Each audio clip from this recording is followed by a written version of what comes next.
I request all of you, please do post.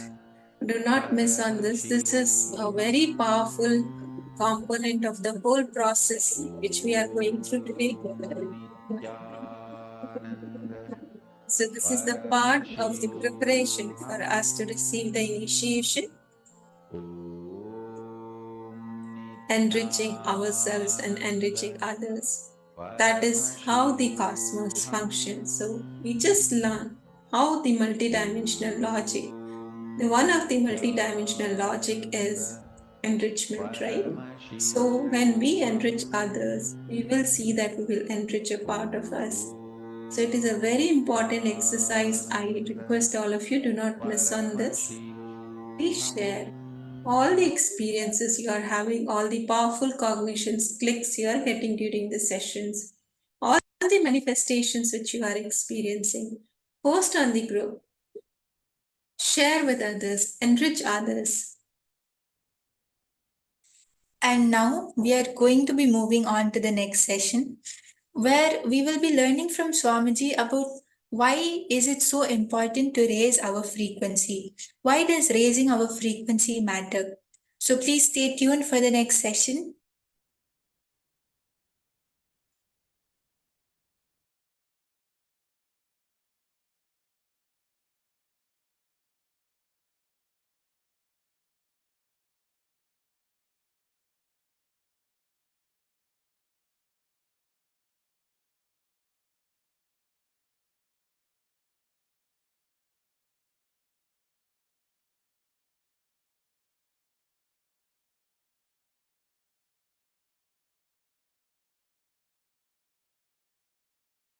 There are two frequencies inside you.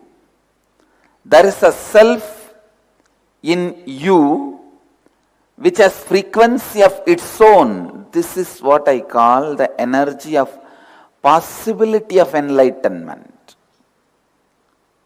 In Sanskrit we use the word Jivatma, individual soul. There is the mind in which you ask the frequency of its own. This is the energy of the pattern and suffering present in you, which derived energy from the Atman. Please listen.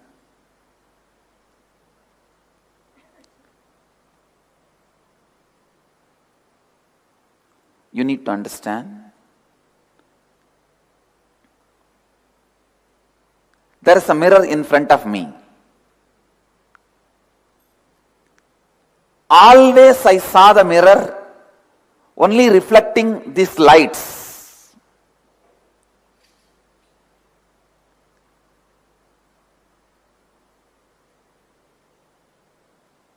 Two days before, I walked into the same hall to supervise these constructions which is going on. And suddenly my eyes fell on the mirror. I was shocked.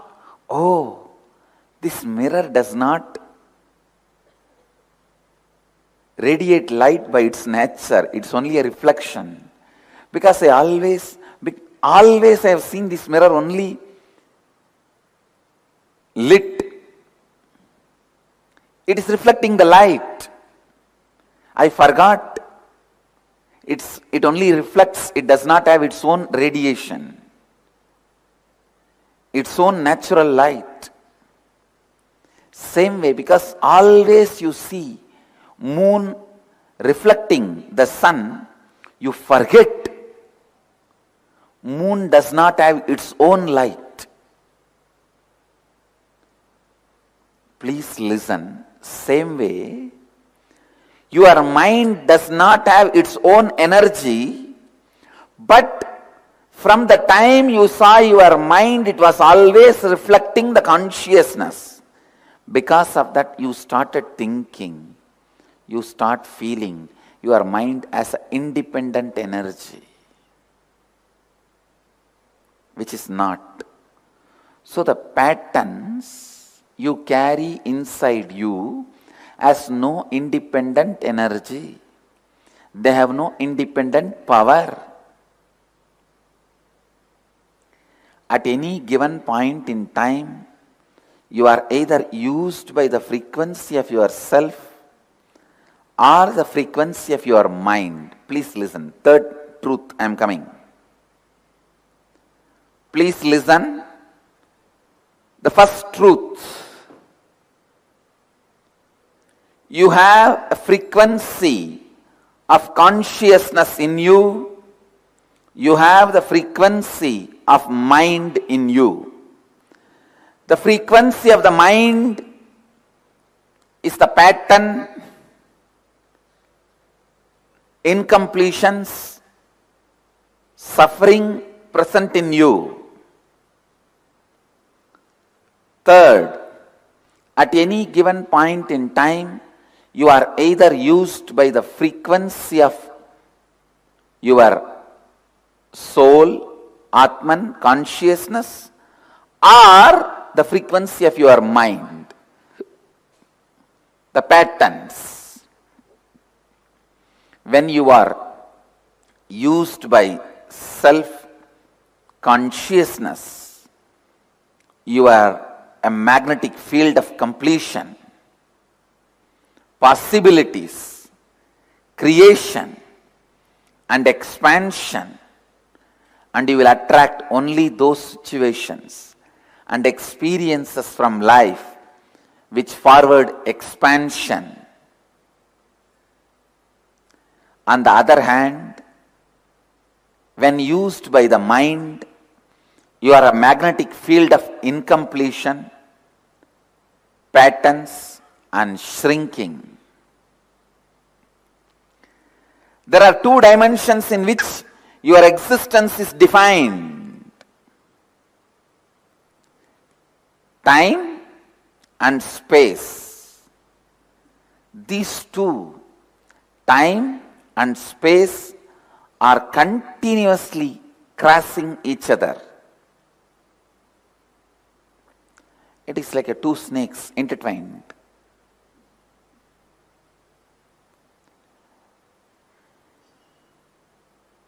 Please listen to the next truth.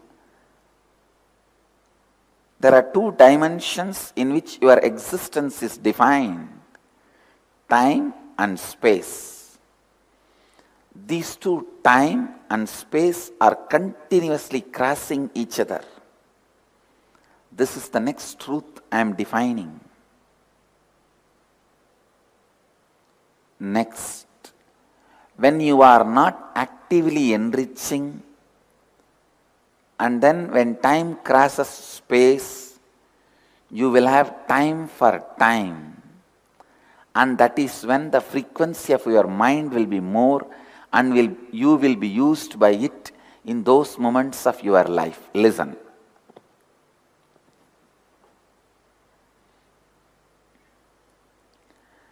When you are not actively enriching,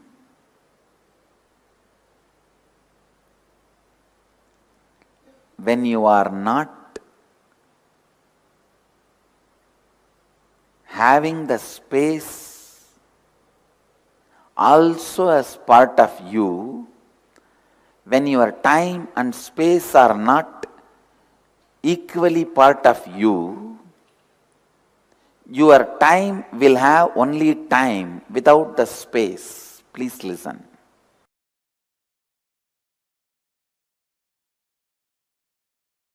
Life is all about raising the frequency of your consciousness.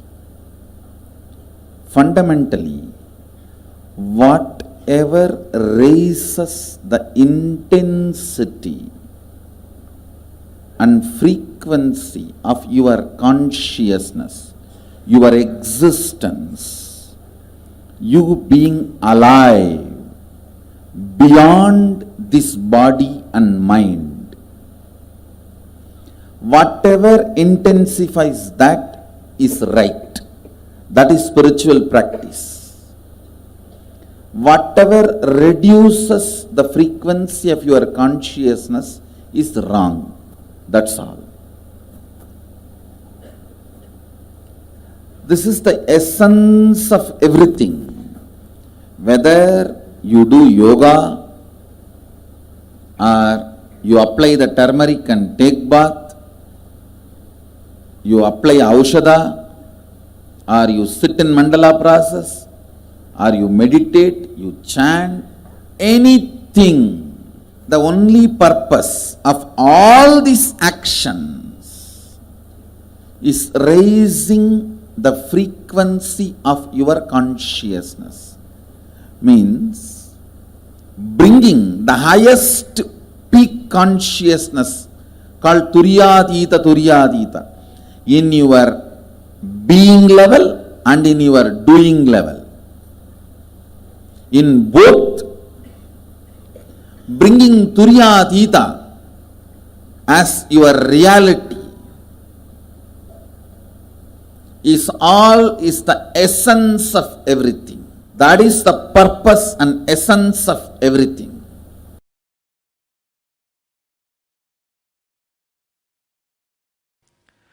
To the higher frequency, please understand, even if you have not raised yourself to that higher frequency once, the higher frequency exists in you. Even if you have not realized you are God, you are God. Even if you have not experienced the higher frequency once, don't bother, it is there in you. So pray to that higher frequency. Tell the higher frequency, I do not know how you look. I do not know how you feel. I know only one thing, you exist. Because unless you exist, I can't imagine that you exist. Please understand, anything which you have a capacity to imagine exists. If you can imagine an elephant with 10 trunks and 20 tusks, please be very clear, it exists. You may think, what is this? The capacity to imagine immediately creates that in Hiranyagarbha. Imagine that deeply. At one moment you will see it. All the celestial objects like a Kalpataru, Kamadhenu, all the Ratnasimhasana, Manidvipa, Chindamani-griha, all these things are the imaginations of our rishis in highest frequency, which has become reality in Hiranyagarbha, which is available in Hiranyagarbha, means the cosmic womb. If you raise the frequency which you are experiencing in your body, you will see all of them. See the simple example. If your life is running between thousands, only you can maximum think, imagine, bargain, repay. Your whole life is in the frequency of the thousands of rupees. Then naturally, you will see only the small houses. Your whole world will be only a small houses, ordinary banana fruit, and 2 meals a day, and simple clothes. Your whole world is different. If your frequency is lax, I am talking in economy so that you understand. You will see double bedroom houses.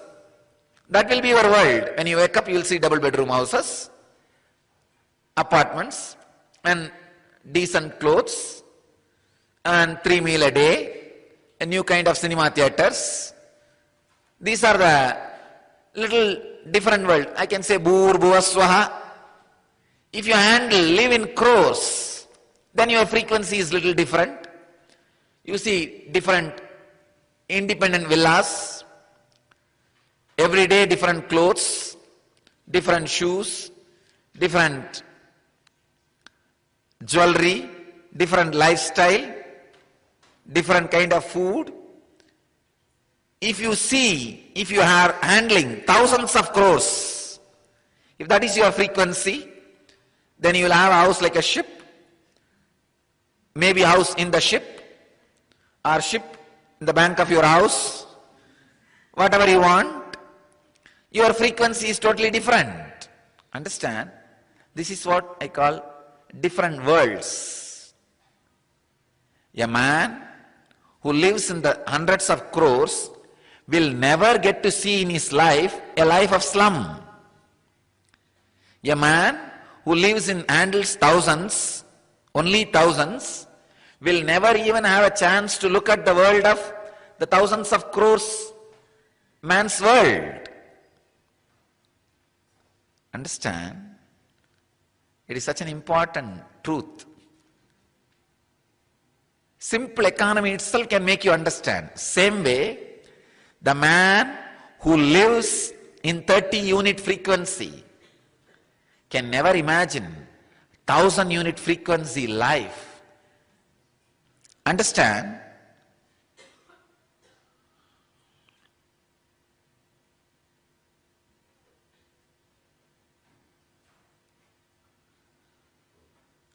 The change of frequency in which you exist consciously is what Patanjali calls dharana. In my language, the change of frequency, only I call it samyama. This whole Vibhuti Pada is about raising your frequency to the different levels and making you experience extraordinary powers, making those extraordinary powers to come out of your system, your body and mind.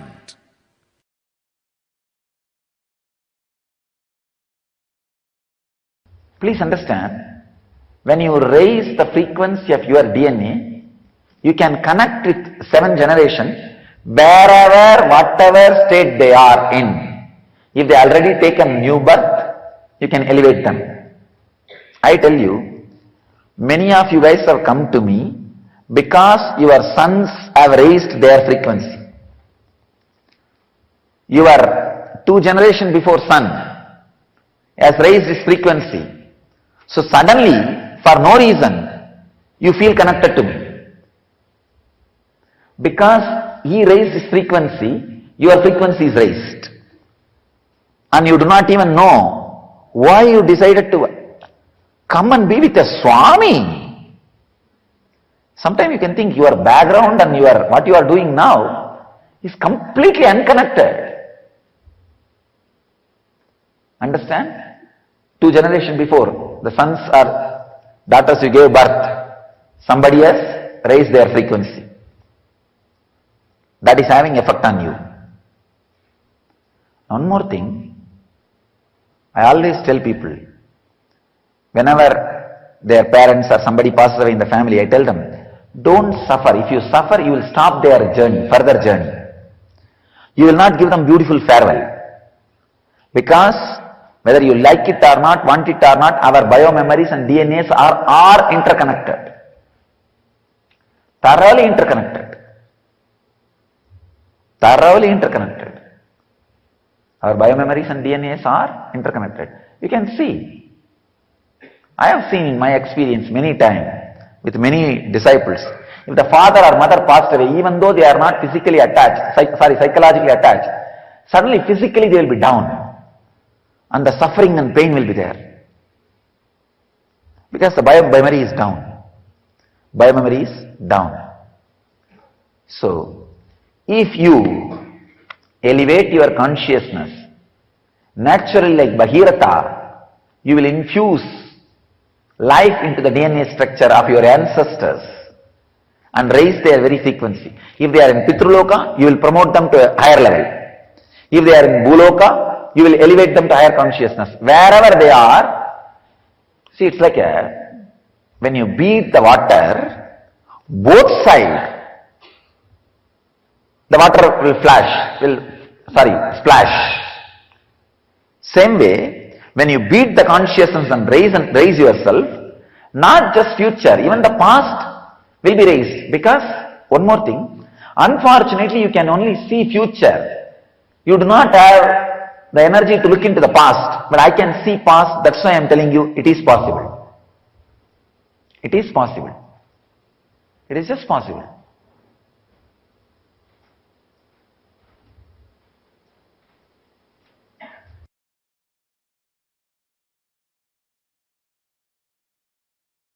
Understand this word yoga yuktya shrunu priye. Integrating yourself, uniting yourself towards the oneness.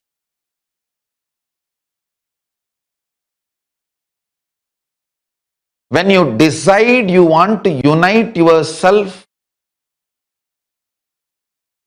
you just become multiple, double. Your energy and powerfulness becomes double.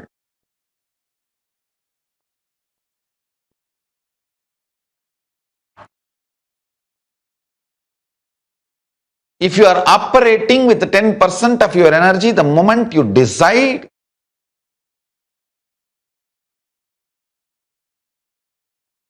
to integrate yourself, you become 20%.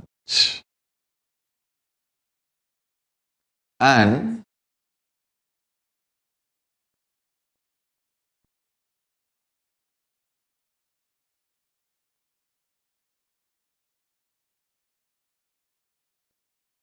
when you start doing actions to integrate you, when you start doing actions to integrate you, you raise yourself to the next level. Understand?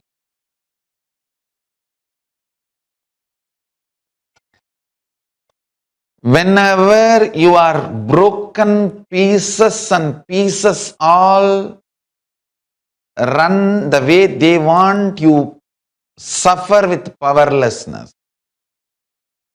Whenever you integrate all your broken pieces and focus it towards the oneness, you raise your energy. You raise the way you exist, and you really raise your ability, powerfulness, frequency of life. Everything boils down to your frequency of existence. Understand? If your frequency of existence is higher, you will have a matured conversation with life.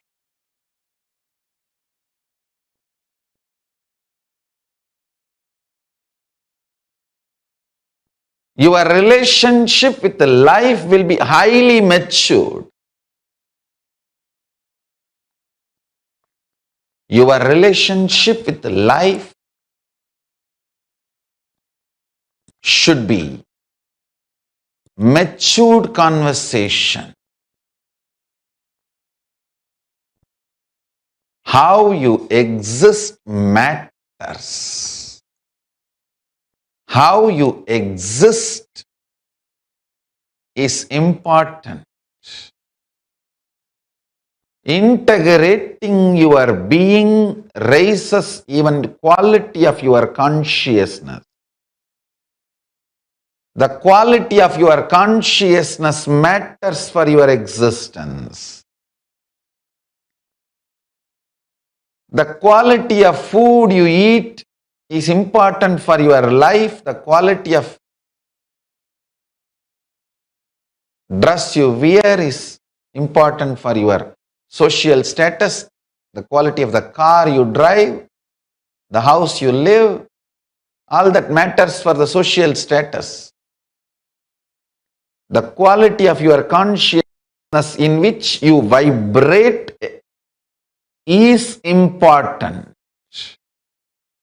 The perception of life is important.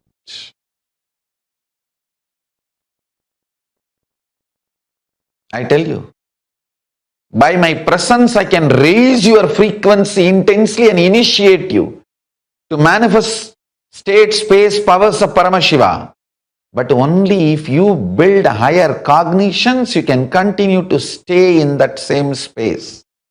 Continue to retain in that space. I can just raise you and initiate. make you manifest.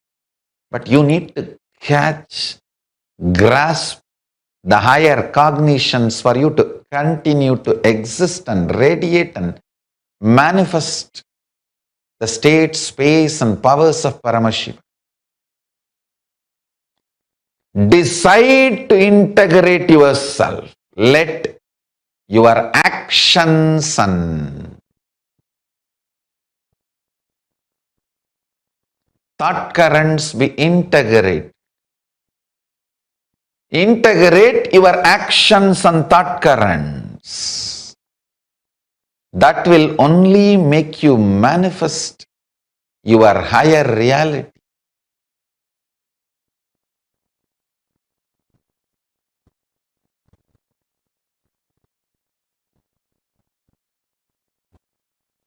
So today,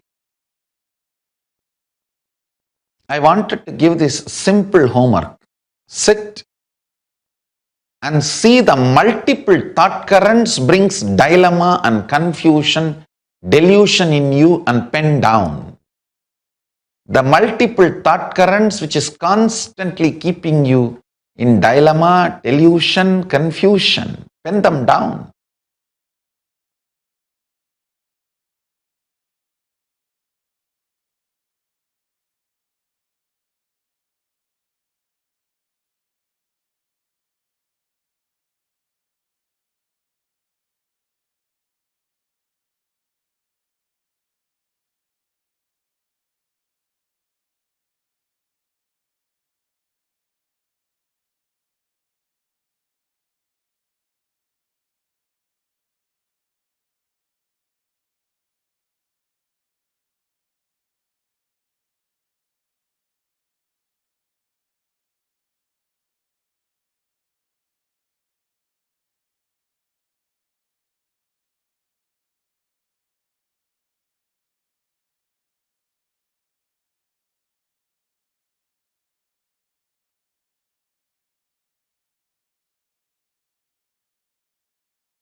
Yes, I'm sorry for the technical glitch. I hope all the participants are able to hear me now.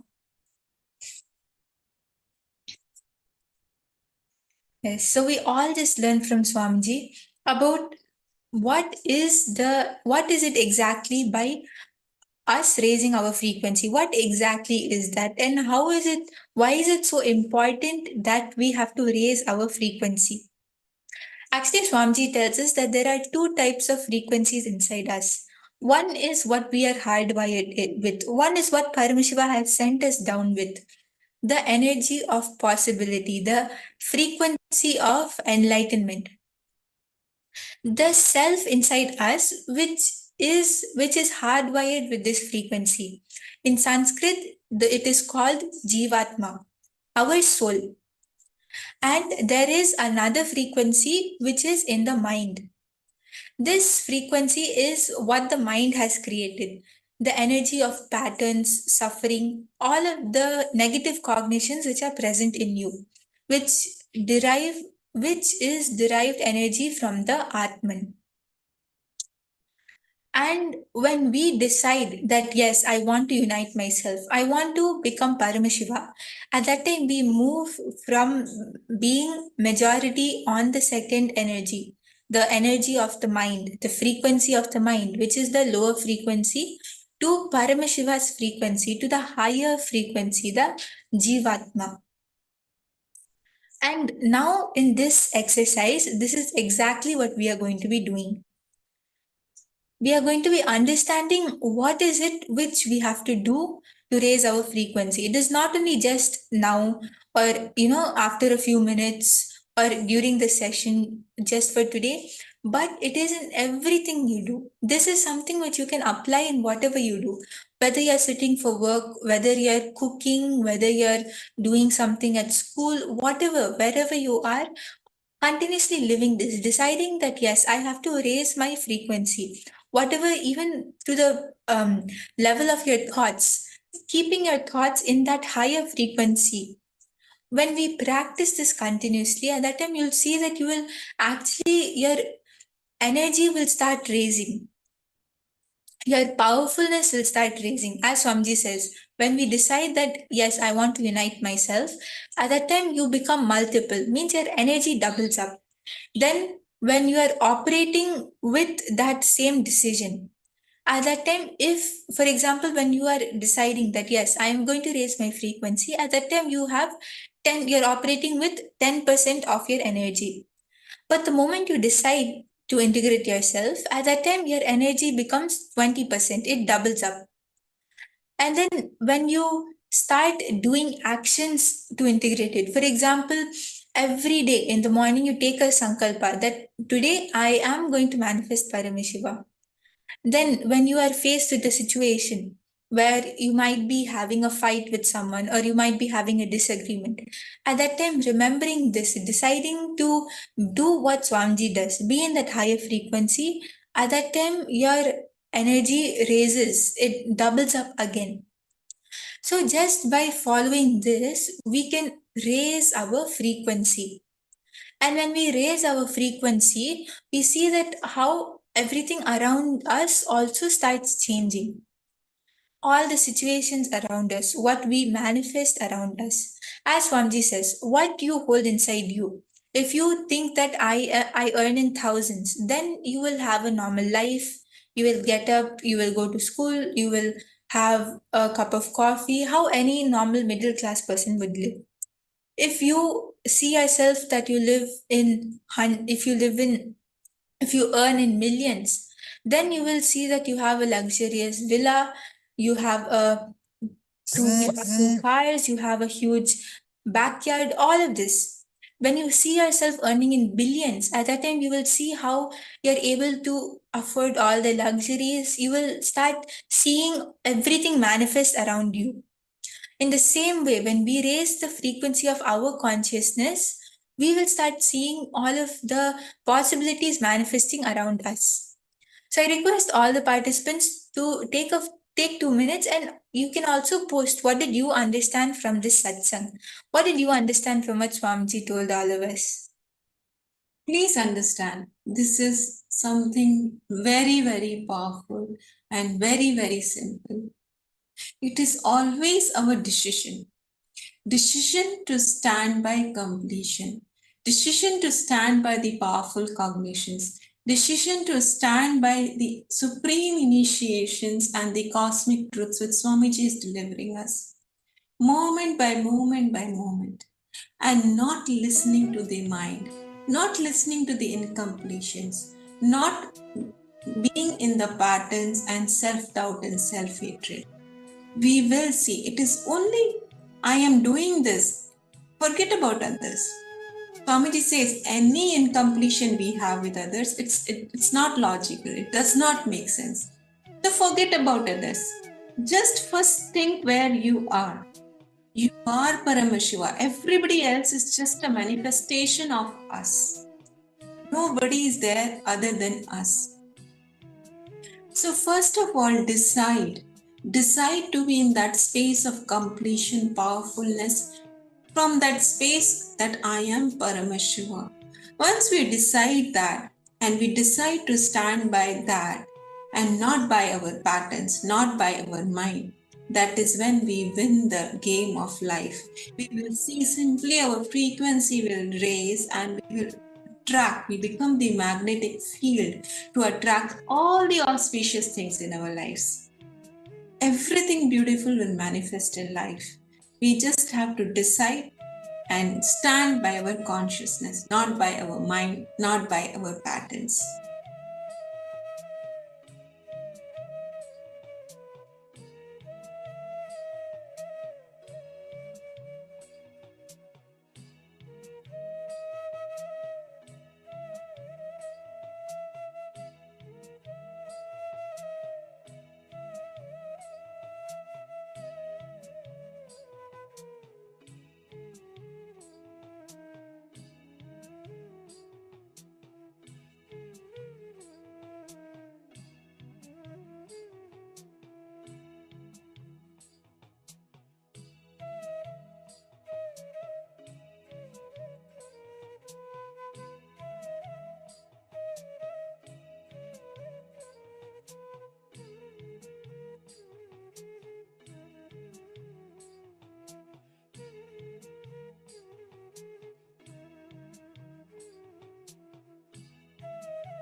Yes, Ma Anandeshwari has posted, the quality of your consciousness is important to your existence. The quality of the food you eat is important to the quality of your life. Thank goodness, very important to your social status is the quality of the car you drive, the house you live in, everything that counts for social status. That is exactly what Swamiji said, Ma. Very nice to hear your understanding.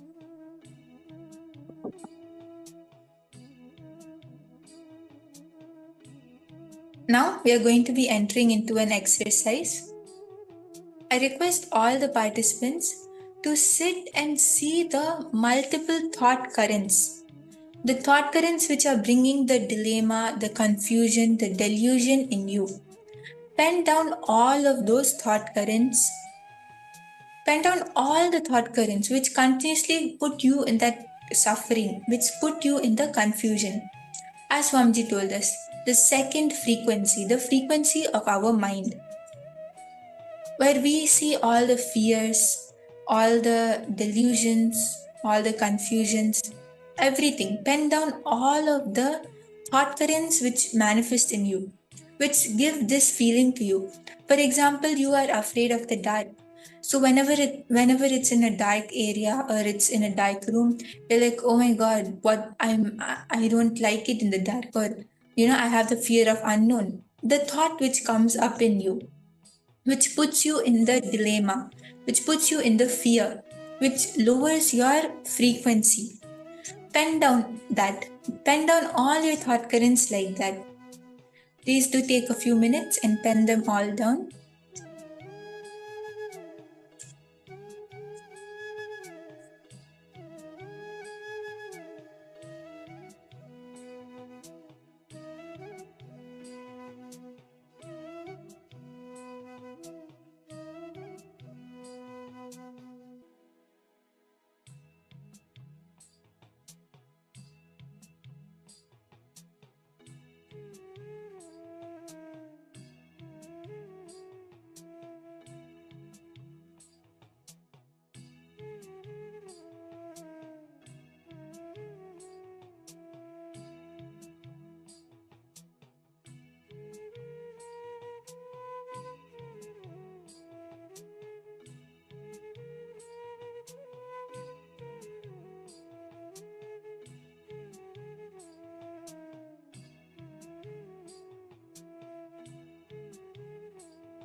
I request all the participants to continue penning down.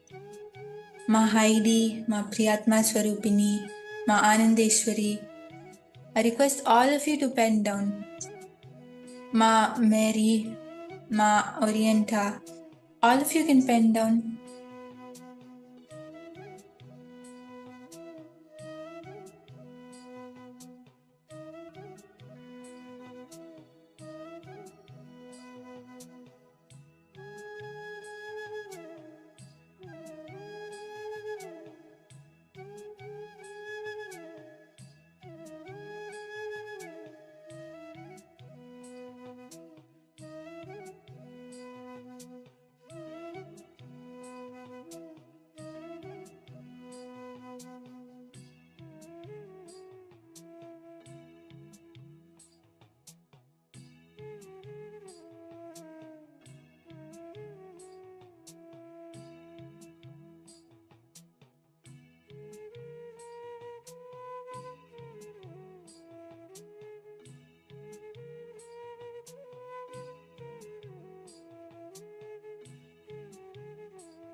Pen down all the thought currents which you have faced inside you, all the thoughts which you are recollecting, which you are remembering, which has caused the dilemma, which has caused the dilemma, the confusion, the doubt, the fear inside you. When you start doing actions to integrate, at that time you raise your frequency. And that is exactly what we're doing now. You're penning down all the thought currents which have caused the dilemma and the delusion inside you. And as Swamiji says, even by knowing it, even by becoming conscious of that cognition inside you, of the thought inside you, it heals 50% of it. When you are seeing, when you are actually aware that yes, this is what I'm facing, when it is right in front of your eyes, at that time you are aware of it. It is not a blind spot inside you. And that gives so much of completion with that thought. And when you decide to integrate yourself just by knowing this cognition, when you know that yes, this is the cognition and I am deciding to integrate myself, at that time you will see that so much of change will happen inside you. So now once all of you have finished penning down, you can post in the chat and let us all decide to integrate ourselves. Knowing that yes, this is what I am facing. This is the thought current which is there inside me, which is causing this dilemma. And knowing that, deciding that you will be integrated, you will unite yourself and you will manifest the higher frequency. So I request everyone to please do post in the chat once you have finished penning down.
Yes, Ma Shivali, you are asking what exactly to pen down. Yes, so Ma, basically we have to pen down all the thought currents which are limiting us, which are giving the delusion, the dilemma inside us, which is causing the fear inside us. Basically, which is bringing our frequency to a lower level, the frequency of our mind. You have to pen down all of that. I hope you're able to understand, Ma. The dilemma that makes you believe that you are not consciousness, that is the dilemma. Write down all of that.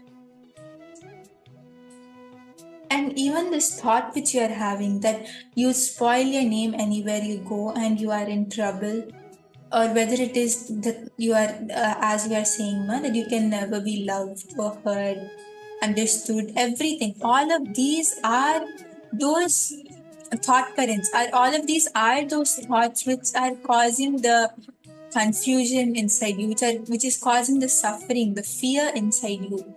So all of this is what we have to pen down now, because as Swamiji says, when you pen it down, when you write it out, you become aware of it. You become conscious of it. You know that yes, this is what I'm facing.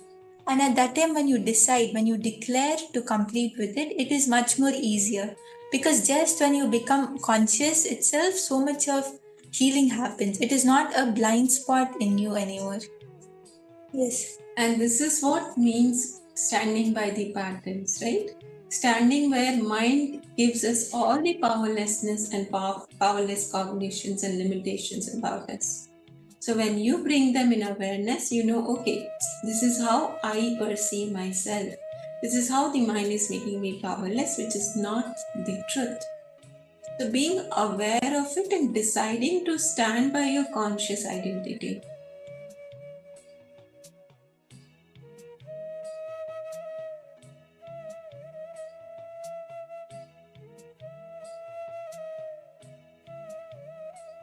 Yes, I can see many of you have posted, and it's so nice to see.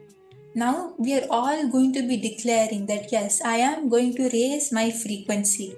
I'm going to complete with all these thought currents. I'm going to decide to integrate myself. When you decide that, Swamiji will take care of the rest. Swamiji will make sure that all of these thought currents, all of these incompletions get completed inside us. So I request everyone to declare that you are going to raise your frequency. You are going to unite yourself. You can even post on the chat.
Yes, now once we all have declared, we are going to be moving on to the power manifestation.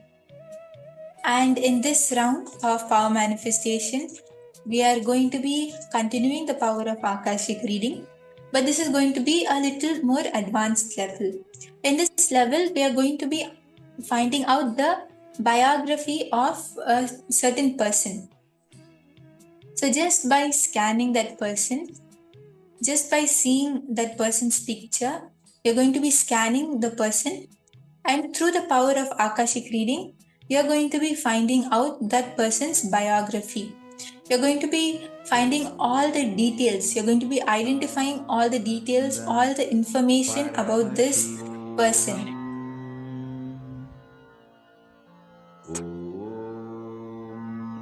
Nithyananda Paramashivoham.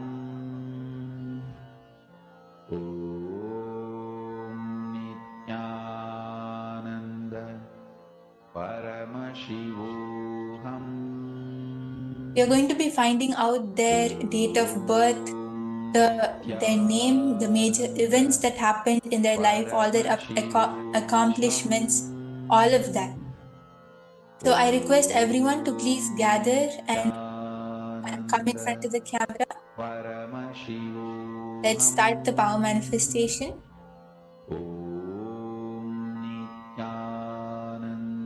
So now I'm going to be projecting the image of a person, and I request all the participants to connect to Swamiji and scan through your third eye.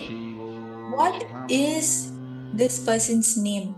What is the information about this person? What is his achievements, accomplishments? Who is this person? All the details. I request everyone to sit straight. Connect with this person's image. Remember Swamiji in your third eye and connect with this person. Connect with his image. Intensely start chanting the Mahavakya and let your whole being vibrate with the Mahavakya.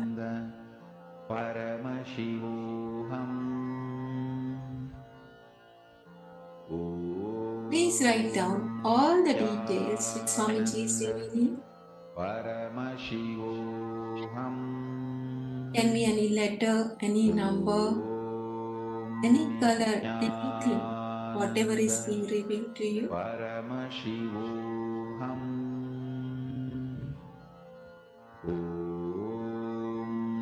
Nithyananda Paramashivoham. Nithyananda Paramashivoham. I request all the participants to scan all the information about this person. As you can see, there is a picture which is projected. Scan this person's name, date of birth, date of death, major events in in his life, all the accomplishments, all the information about this person. Just by seeing his picture, just by connecting with the person's image and remembering Swamiji in your third eye, scan all the information related to this person. Nithyananda Paramashivoham. Nithyananda Paramashivoham.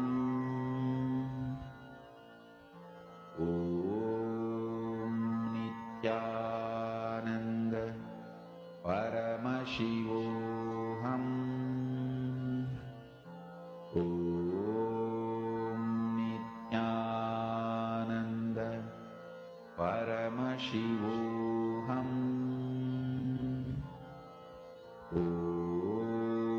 Nithyananda Paramashivoham.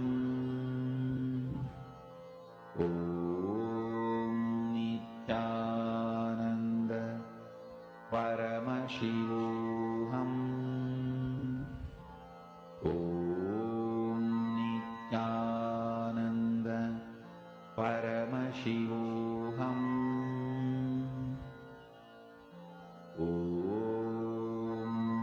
Nithyananda Paramashivoham. Nithyananda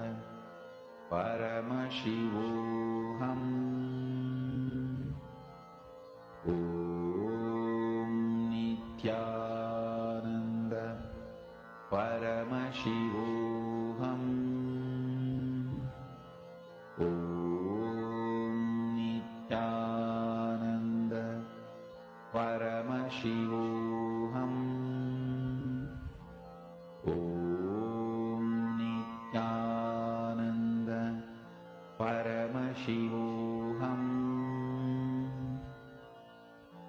Om Nithyananda Paramashivoham. Om Nithyananda Paramashivoham. Om Nithyananda Paramashivoham. Om Nithyananda Paramashivoham. Om Nithyananda Paramashivoham.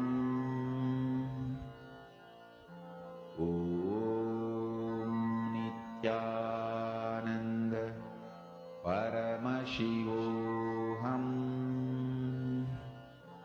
Om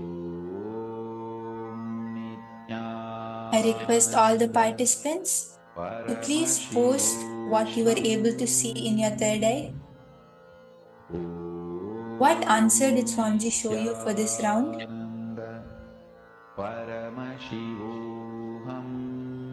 This person's name, his details, all his information, everything. Yes, Ma Priyatma Swarupini, you could see his name, something which sounds like Tao, and he is from Tibet and following and preaches Buddhism. Okay. Ma, you can also describe his achievements. What was it which he did? You can tell his date of birth or his date of death. You can mention all of these details, Ma. Ma ID, Ma Mihir, Ma Sharmini, all of you can post what is it which Swamiji showed you in your third eye. Let's all quickly post your answers in the chat.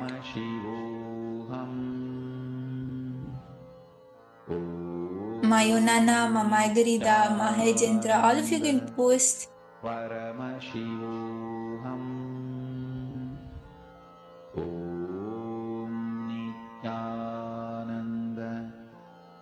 Yes, Ma Harbans has asked for a scan. Yes, Ma Harbans, I'll be scanning you now. Nithyananda Paramashivoham. Om Nithyananda Paramashivoham. Mahamahavagya, spiritual lullaby for Samadhi, and Suprabhatam, wake up call, wake up song for Paramashiva.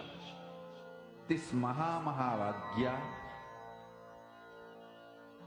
is spiritual lullaby for you to fall into Samadhi. Suprabhatam, wake up song for Paramashiva to wake up in you. Just remember this one powerful cognition. This Mahamahavagya puts me in Samadhi. This is spiritual lullaby for Samadhi, and Suprabhatam, wake up song for Paramashiva in me. Yes, let's all keep posting in the chat. Yes, so Ma Harbans, Swamiji showed me that actually you have a lot of, yes, you're posting right now that you have a lot of suffering. So actually Swamiji showed that you have a lot of energy inside you. You have the drive that yes, I want to do this, I want to start this. You always want to explore new things. You want to do new things. You have so much of inspiration and so much of excitement inside you. But the one thing which is stopping you from manifesting it, Ma, is that you hold on to the past incidents.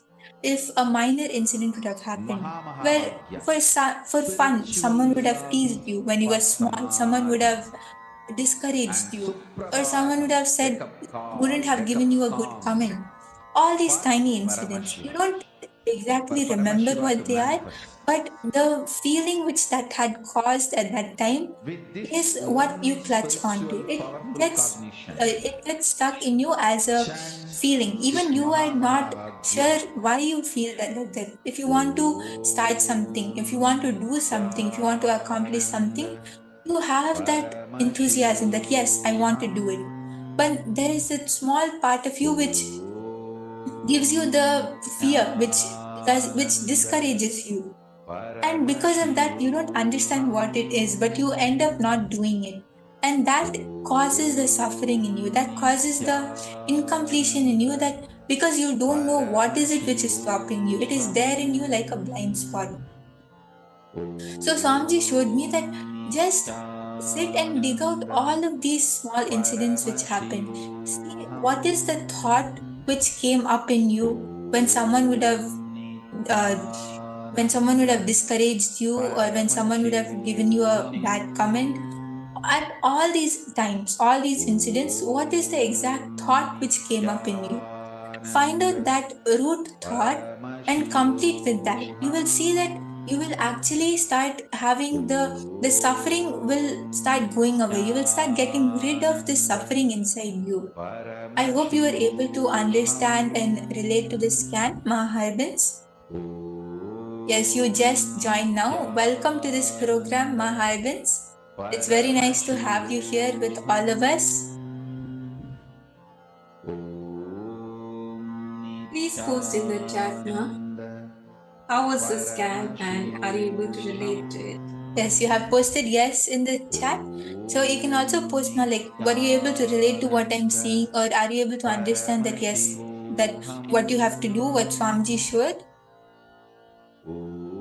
And you can even attend the darshan today, ma.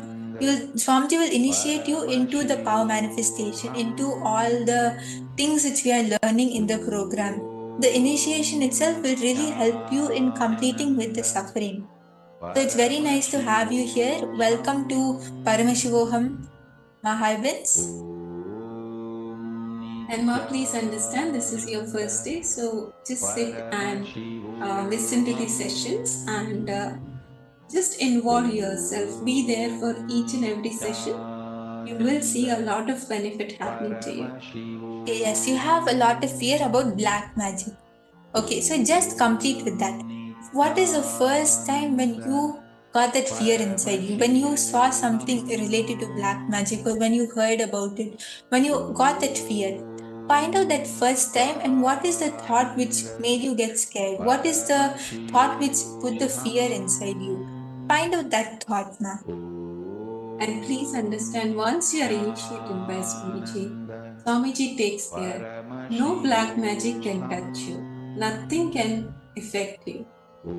So, and if you can try get a Kantrimala of Swamiji from your near center, or if you can visit a center or an ashram, get it from there and get the Diksha and wear it. You will see that you will be always protected by Paramashiva. And now we are going to be moving on to the answer. So I can see that many of you have posted your answers. Ma Lalita has posted, name is something like Lama Kun from Tibet, and he was a writer, and it was in the year 900, 1000 and 1300. Okay. And yes, I can see many of you have posted your answers. Ahajendra has posted a master. Okay. Yes.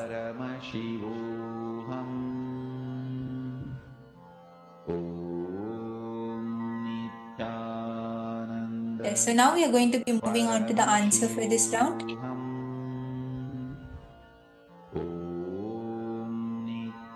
So this person's name is Muso Soseski, and he was a descendant of the Emperor Uda, who was a prominent figure in Japanese Buddhism and culture. He was raised in an adversity after losing his mother at a young age. He embarked on a spiritual journey, studying Shingon and Tendai Buddhism. A pivotal dream in 1293 led him to embrace Zen Buddhism, and he furthered his studies at Kennen-ji Temple in Kyoto. Soseki contributions included becoming the head priest of Nanzen-ji Temple in 1325 and founding Zen-oji in his hometown of Ice. He aligned with the Ashikaga shogunate, aiding in establishment of a network of Zen monasteries. He revived trade between Japan and China, and he left a lasting impact through Zen teachings and garden designs, and he passed away in 1351. Honored with titles like the teacher to 7 emperors for his profound influence on Japanese culture. And Muso Soseki was born in 1275 on 20th October 1351. So this is the answer for this round.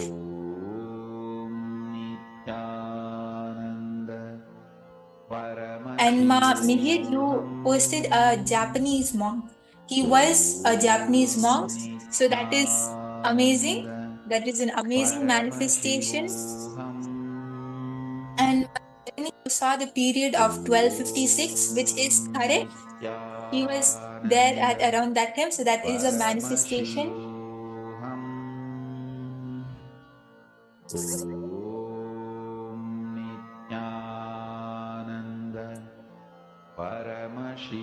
Ma Anajendra, you saw a master type advisor from Japan. So Japan is correct. That is amazing. Yes. And Ma Lalita, you saw guidance too. So that's very nice. That is a manifestation. So nice to see that so many of you are manifesting. Just holding the same intensity when we manifest, at that time you'll see how you're able to start manifesting it exactly, precisely on the spot.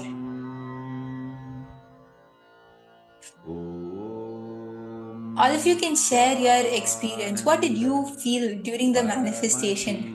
How did you experience the power manifestation? Please do take a few minutes and share your experience. And please also post the same on the Facebook group, the Paramashivoham group. Do not miss on enriching lives there.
Yes.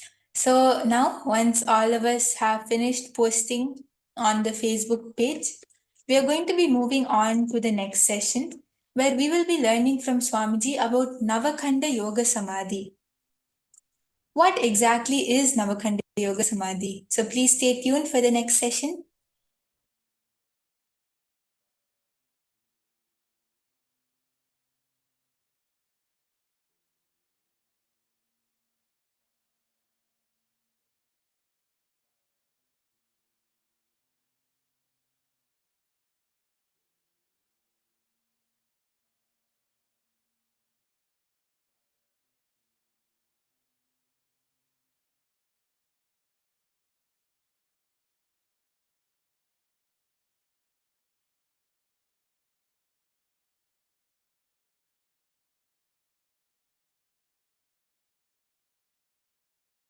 Today I'll explain something very important.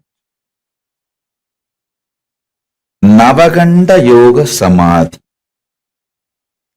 Listen.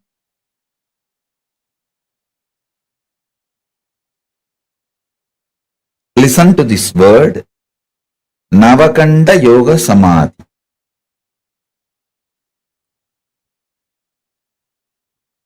If you are familiar with Hinduism,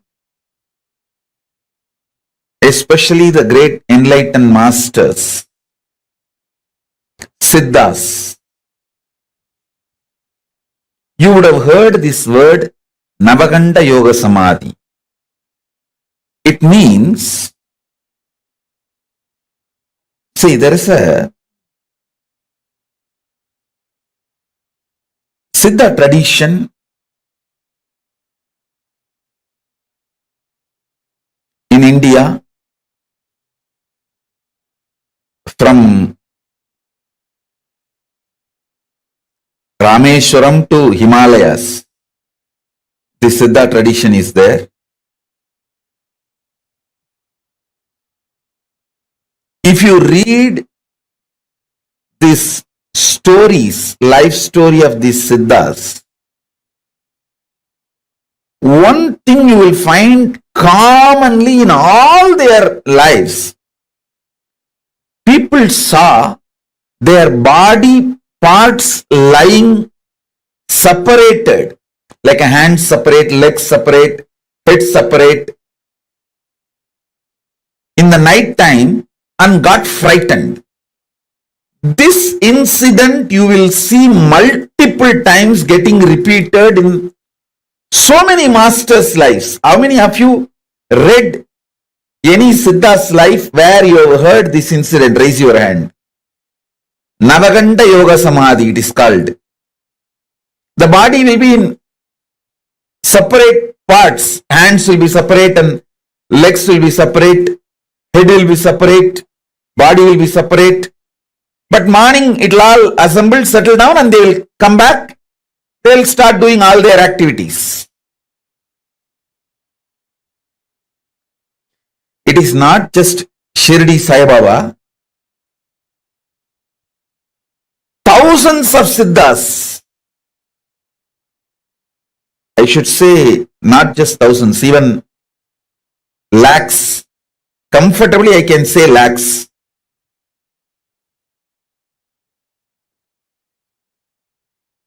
I will tell you the important secret of this Navaganda Yogam. See, Navaganda Yoga does not mean they cut their bodies. Listen carefully. Kanda means cut. Aganda means uncut. Navaganda means 9 cut. Nava means 9. Kanda means pieces, cut. If you actually make a 9 cut on the body, it will be 10 pieces. 9 cut, 10 piece. This is called Navaganda Yoga. Listen. Navaganda Yoga does not mean actually the body is cut. I'll tell you what happens. This you need to be very, very intense. Listen to this all of you listen. I'll explain about this Navaganta Yoga. See, your ears can hear only certain frequency. What is the decibel? Below the decibel you can't hear, above the decibel also you can't hear. Same way, your eyes cannot see below certain frequency light and above certain frequency light. See, light waves, below certain frequency your eyes cannot see. Above that certain frequency your eyes cannot see. How many of you understand this? Human beings can detect the sounds only the frequency of 20 Hz to 20 kHz.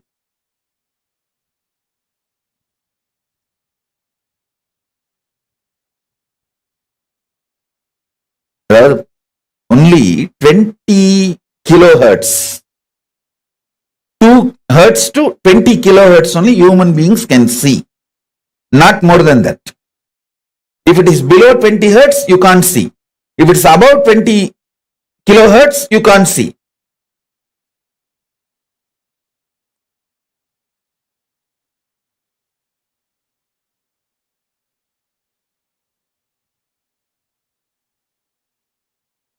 I want all of you to understand this. Same way, only 400 nm to 700 nm eyes can see. Below 400 nm eyes cannot see. Above 700 nm eyes cannot see. Now all of you should know, when you intensely unclutch, first thing will happen, your body will get detoxed. Next thing, the body's light frequency will start increasing. So, it will start going above 700 nm. See, when the body goes above the 700 nm frequency, your eyes will not be able to see it. Your body has major chakras in the throat. Your body cannot see something below 400 nanometer. Your eyes cannot see anything which is below 400 nanometer. Same way, above 700 nanometer you can't see. When you go into the deep unclutching, your body goes above the 700 nanometer light frequency.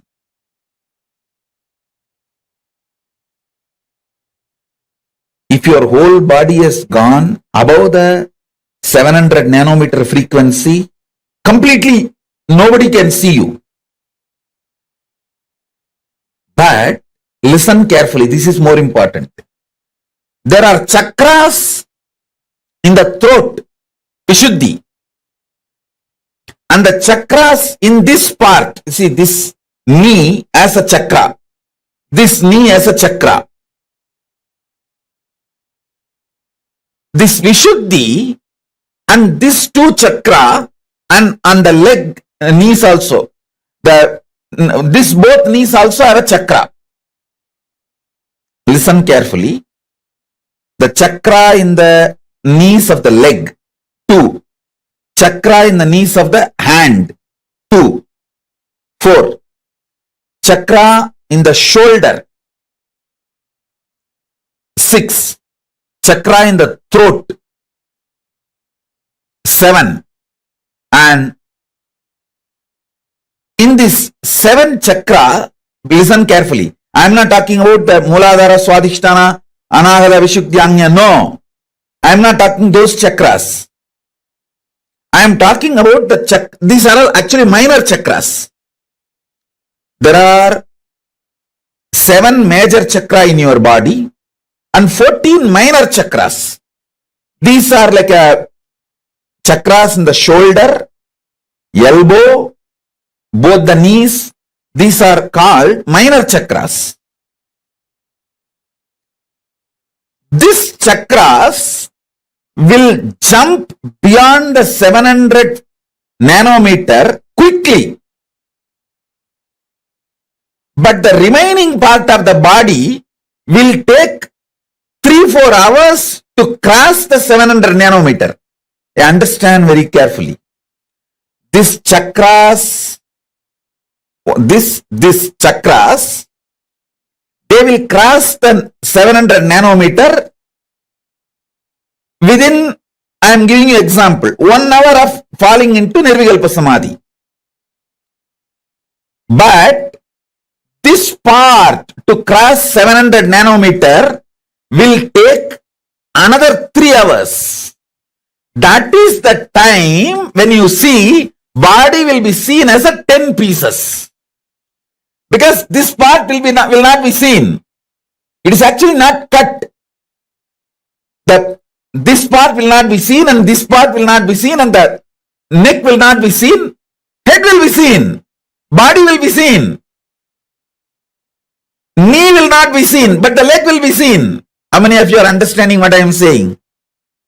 This is what exactly is the Navakanta Yoga. Body is not cut to pieces. All of you understand, body is not actually cut to pieces. But these chakras, they cross 700 nanometer. But the body will not cross that 700 nanometer. So what happens? When you see, you will see the parts of the body. You will see the full hand, but not the knee. You will see this part, but not the shoulder. You will see the body and neck, head also will be seen, but not the neck. Neck will not be there. You will see the thighs, but knees will not be there. You will see the foreleg, but the knees will not be there. So in this way, body will be there as cut in 9 places, 10 piece. That is what is called Navakanta Yoga. Listen. This is precisely is called Navakanta Yoga. Body will not be cut, but in the Samadhi, body will not be seen. Shirdi Sai Baba did exactly this only. In the 3-4 hours, listen carefully, in the 3-4 hours, if people see them, they will get frightened and run away. They will get frightened and run away. Early morning, when the sunrise happens, early morning when sun rises, the whole body will come to normal frequency below 700 nanometer, which you will all be able to see. Listen carefully. You need to understand this Navakanta Yoga. Actually, at least we have 50 people who have seen me in Navakanta Yoga. In Thiruvannamalai and Erode, Tiruchengodu. After I started living the public organization life, I stopped it. Because people won't be, one thing in that Navakanta Yoga Samadhi, it is too high Samadhi. I will not be able to relate with all of you normally. That's one reason. Second, listen. This Navakanta Yoga Samadhi is nothing but leaving the body and going to KAILASA and coming back. My gurus taught me this Navakanta Yoga Samadhi. in Tiruvannamalai and in Tiruchengodu. Both places, people have seen me in Navaganta Yoga Samadhi. After I started the public life, I think around 2003-04, I stopped practicing this Navaganta Yoga Samadhi. Because two reasons. One, people will be frightened. Second, in this Samadhi, I will not be able to relate to you all in a normal way. I will see your whole past. There cannot be normal relationship. Due to that, I stopped it. Now, because I am out of the human society, I have started doing and started downloading many things from KAILASA through this Navaganta Yoga Samadhi. Today, I am going to give you the glimpse of this Navaganta Yoga Samadhi and what I bring from KAILASA through this Navaganta Yoga Samadhi.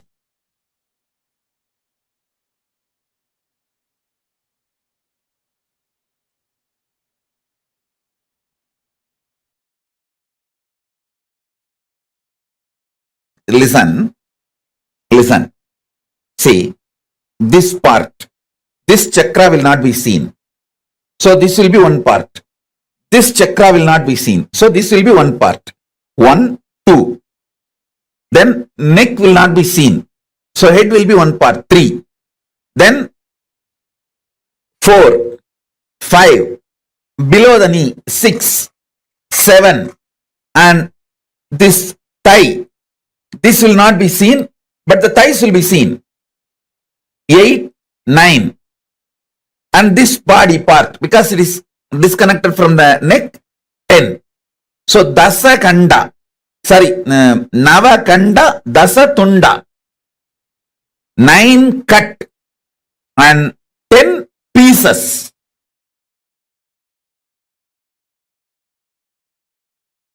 What is being played here is not music, it's a mantra. The great Siddhas, enlightened beings from whom this Navaganta Yoga Samadhi science is taken, their verses in native language, this is called Prakrita, senior to Tamil, senior to Sanskrit, there is a language called Prakrita. These verses are from that Prakrit. The masters who gave this Navaganta Yoga Samadhi to me, it is their verses. It's like a mantra. It's not music. So please sit with this vibration. This mantras will infuse unclutching into you and take you to the higher level. This line drawing, Paramashiva is wearing the tortoise shell on his neck and the tiger nail. This line drawing is unique, described in Agama. Especially the form of Paramashiva, you need to meditate on this form of Paramashiva to clear up all poisons and to learn the mantra to remove poisons. See, when Milky Ocean was churned, Vishnu takes the tortoise form, but he was not able to withstand that poison, Alahala poison. So Paramashiva takes that poison and frees all the devatas. And then it is time for the tortoise Vishnu to leave the tortoise body and reach Vaikuntha back. Then he asks the boon, you please have this tortoise body which I used forever in your neck. So it will be enjoying the sweet memories. It was part of you during the churning of the Milky Ocean. Then Paramashiva gives the boon and wears the tortoise. This is the Kurma Avatara of Vishnu. Paramashiva is wearing that Navaganta Yoga Samadhi is given by a Siddhar called Navanada Siddhar. These verses are from Navanada Siddhar and is parampara, is tradition. So please, even if you don't understand these frequencies, put that Navaganda Yoga Samadhi seeds in you. So when you sleep, those seeds will start sprouting.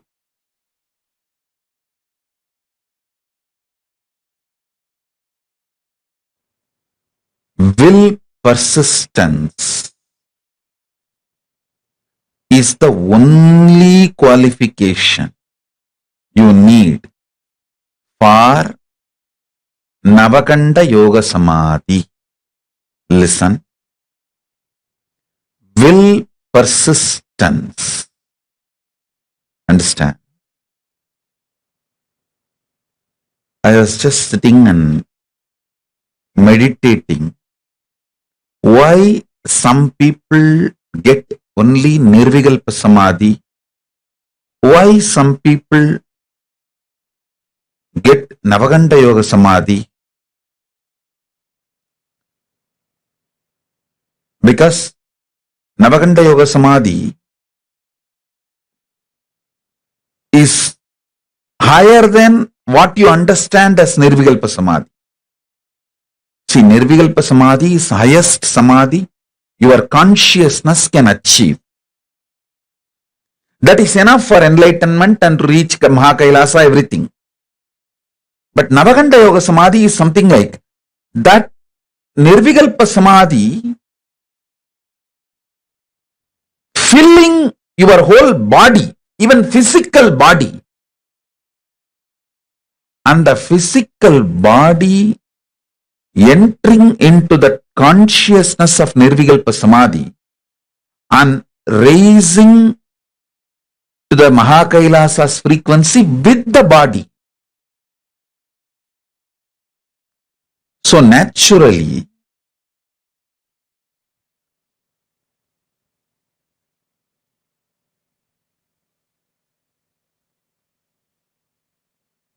I should say that Navaganda Yoga Samadhi is like a going more than Nirvikalpa Samadhi.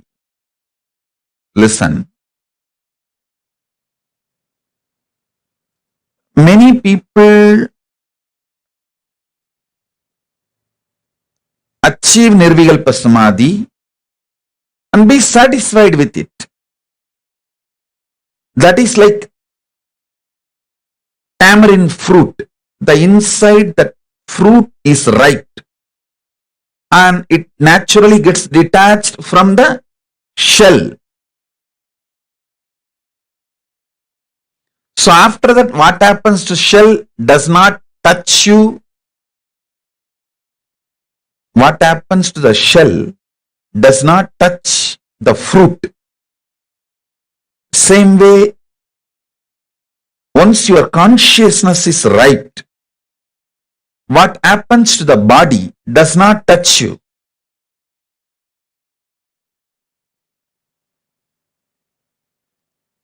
Many people come and tell me why great beings like Ramana Maharishi, Ramakrishna, Ram Surat Kumar all had cancer. Listen, they did not have cancer. They did not leave the body due to cancer. After they left the body, cancer took it. They decided to leave the body. So something has happened to the physical body to go back to the earth. So cancer took it back to earth. So be very clear.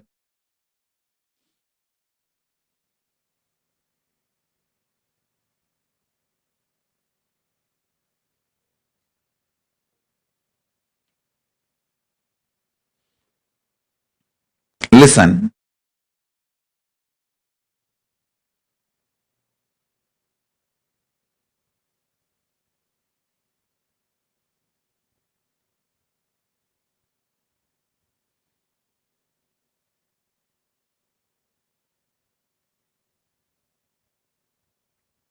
You need to elaborately understand this Nirvikalpa Samadhi and Navaganda Samadhi,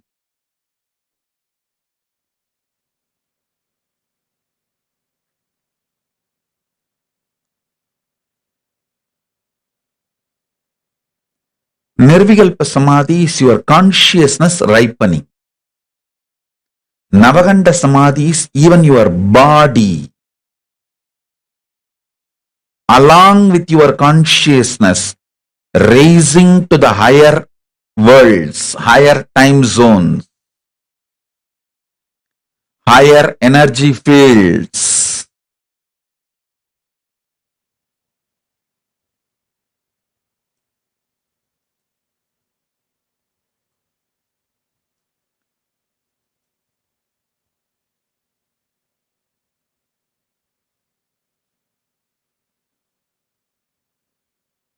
People who mastered Navaganda Samadhi only go to the higher worlds and bring the great gifts from the higher worlds and share it with us all, with the human level.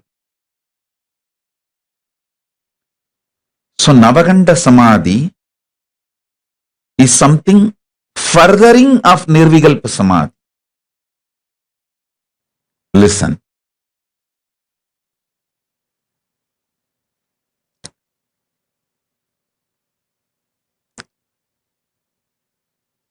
See, yesterday I was sitting in Samadhi, wanted answer for this question. To share with you all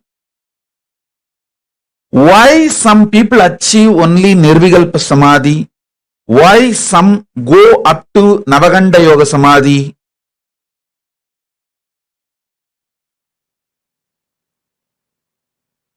What is the ingredient, unique, real principal ingredient for the alchemy of Navaganda Yoga Samadhi? Understand? Unique, principal, primordial, or I should say that true, right,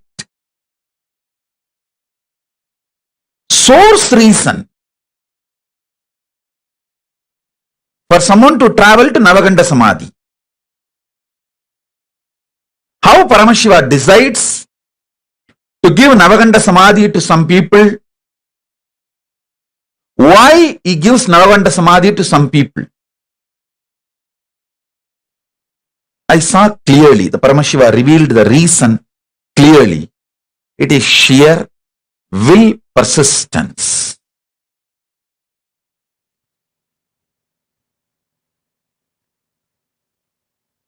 You may ask, oh, after Nirvikalpa Samadhi, naturally your will dissolves. Then how can you have a will persistence? Listen, will dissolves into Paramashiva's will does not mean your will disappears. Fish may be inside the ocean, but it gets the right to swim on the top or the bottom. It can go to the depth of the ocean or it can just swim on the shallow waters. The freedom exists even in Navaganda, in Nirvikalpa Samadhi. This may be new information for you, but that's the truth.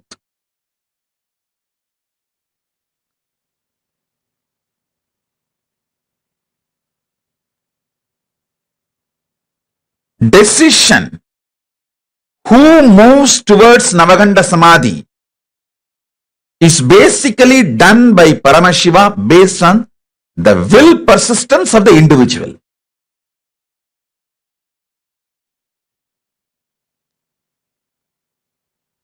Listen carefully.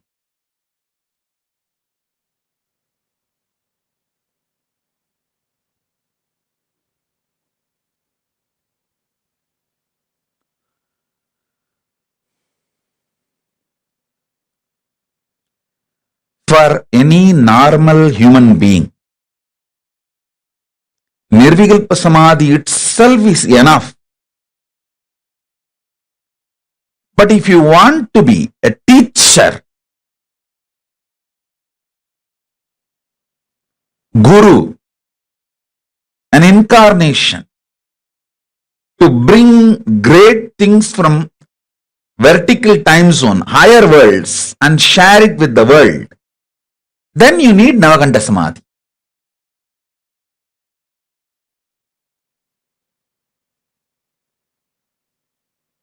Then naturally you need Navaganda Samadhi.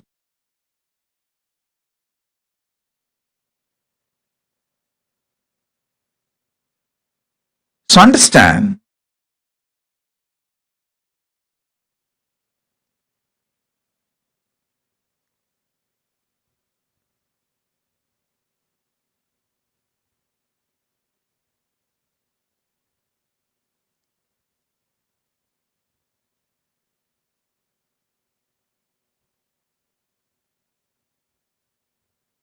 you may ask why masters like Vadalur Vallalar, Ramalinga Swami took the body. He just used the Navaganda Samadhi and made the Divya Sarira and left. He just took the body and left to the higher worlds, KAILASA. But masters like Ramana Maharshi, Ramakrishna left the body here and went. Please be very clear. Never ever compare these great beings with your pea brain or rat brain, peanut sized brain. No, don't do that mess.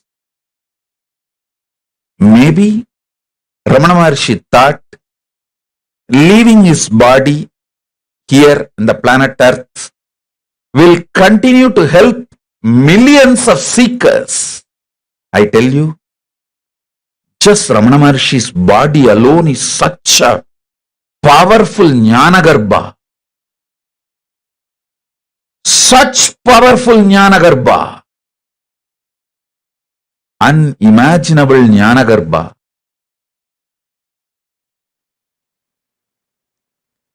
It made millions ripe into enlightenment, including me.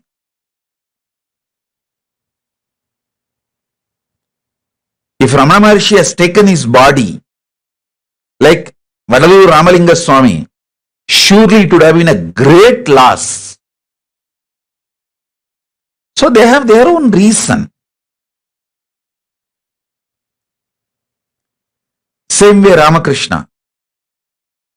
Ramakrishna, by leaving his body and especially making it burnt, he gave the asti which is installed now in hundreds of places all over the world.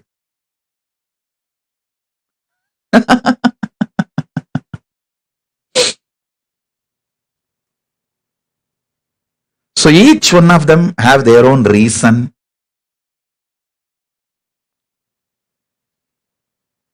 You understand now the science of Navaganda Samadhi.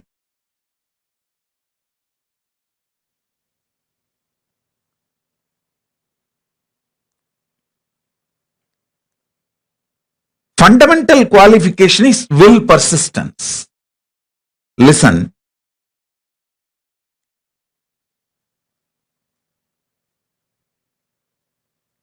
Shiva, Paramashiva tests only your will persistence.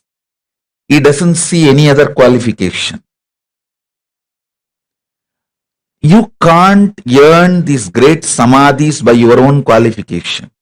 He only sees, if I give, will this guy be able to receive and live it? That's all he sees.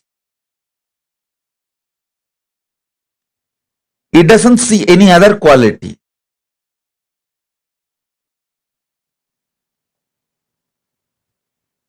He tests your devotion. That's all, nothing else. Devotion means will persistence. That's all, nothing else. Navaganda Yoga Samadhi can happen in you just by breathing along with me in same rhythm, same tune. Nothing more is needed. Sit with me, breathe in the same rhythm, same tune, same mode. The vibrations I am creating while I am inhaling and exhaling, it can just penetrate your inhaling and exhaling. Go and sit inside your consciousness and manifest as Navaganda Yoga Samadhi. That's it. Nothing else is needed. You don't need any other qualification other than your will persistence. That is why your will persistence is thoroughly tested. By your own effort, you can't get it. It has to be only given from guru to disciple, because I myself got it from my gurus. I did not make it on my own. Human beings can't make it on their own. It is that kind of a highest frequency, wavelength experience.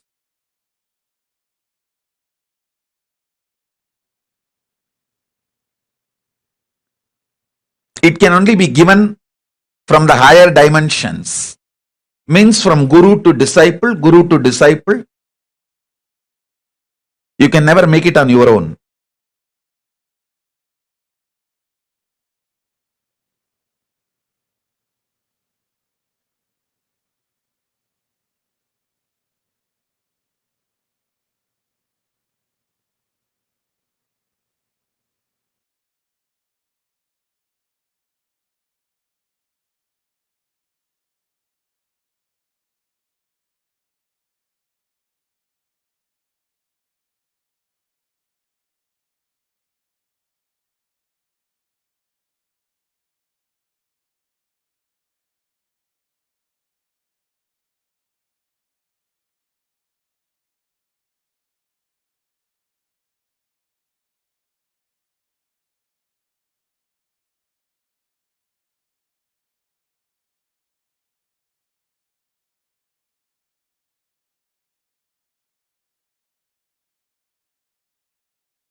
Paramashiva's message directly from KAILASA.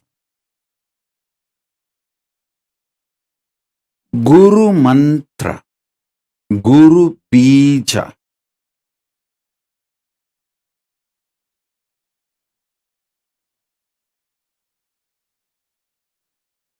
Feeling connection with Guru, the integrity with Guru.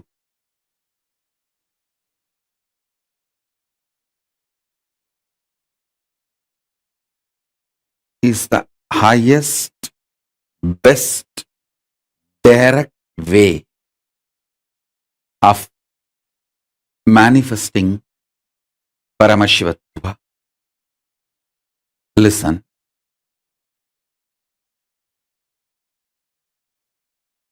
Sri Vidya Sampradaya.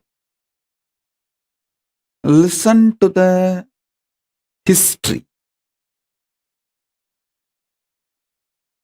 That is too important.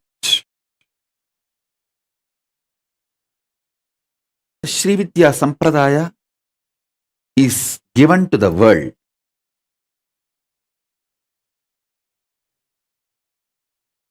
There was a time Sati did not obey Paramashiva and leaves Kailasa to attend Dakshayagna. It is not about Daksha or Dakshayagna. It's all about did not listen to Guru Vak, kept herself away from the Guru. Please understand.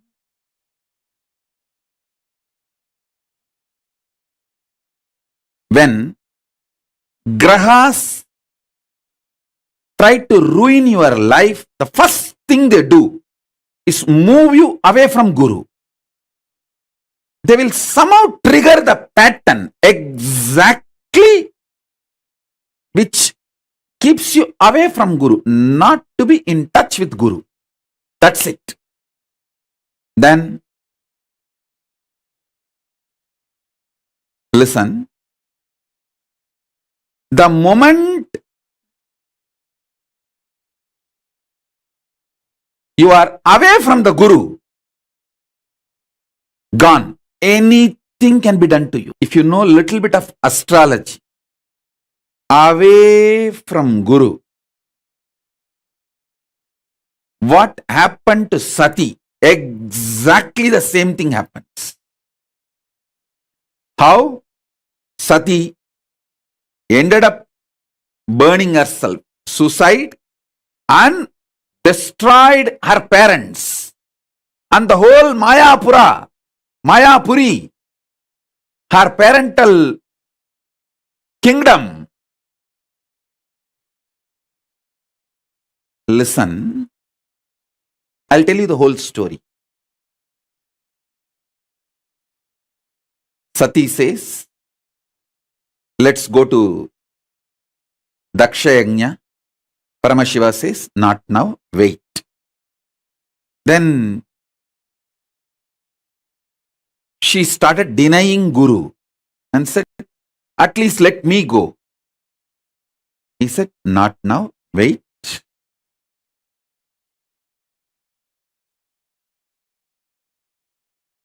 But somehow she got triggered, allowed herself to be triggered, decided to allow the triggering happen, denied Guru's words and walks away.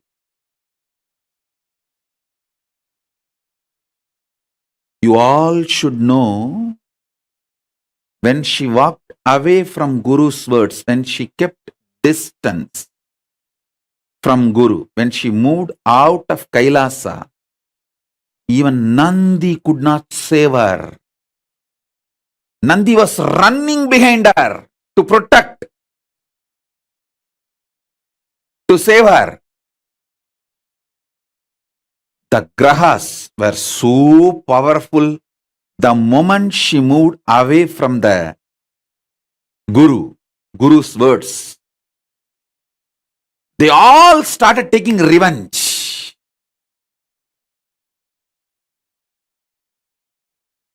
Sati had a ego satisfaction.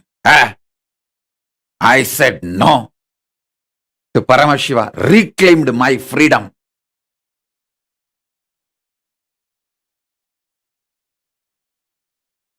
But the moment she entered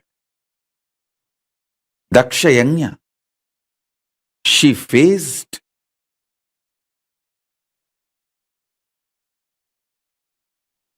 the net trap she put herself. Listen.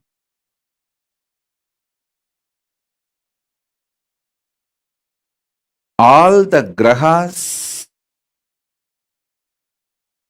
don't give any negative results to you when you are with Guru, because he is protecting. If you move away from the Guru, all the grahas jump and take revenge.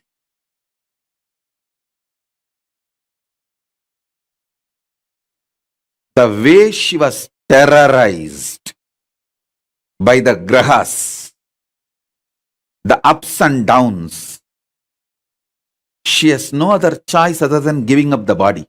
She just died, gave up her body. That was too much. And Nandi could not save. Sati and Nandi gave such a loud voice. Shiva woke up from the samadhi and his fire came out as Veerabhadra. Straight went and killed Daksha, destroyed the whole Mayapuri. The present Haridwar, those days, Mayapur, Mayapura, Mayapuri. Whole thing.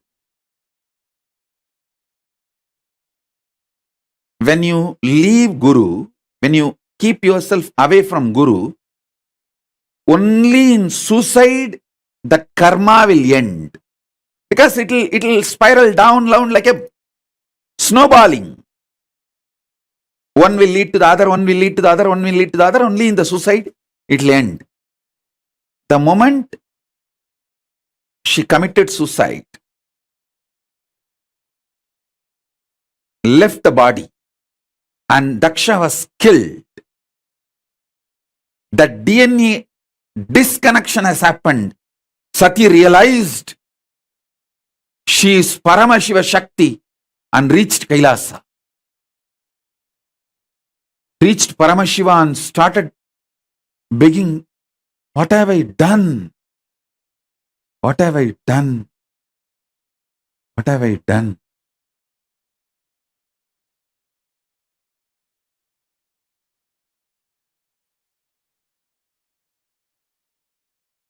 Begs Paramashiva to be accepted back in the pure conscious form.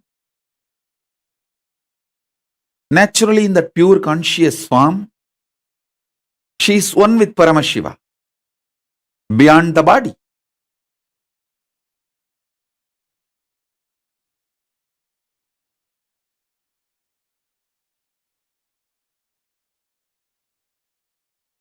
Paramashiva says, teach what you learned from this whole episode to the world. She then teaches Shakta Sampradaya, Sri Vidya Sampradaya,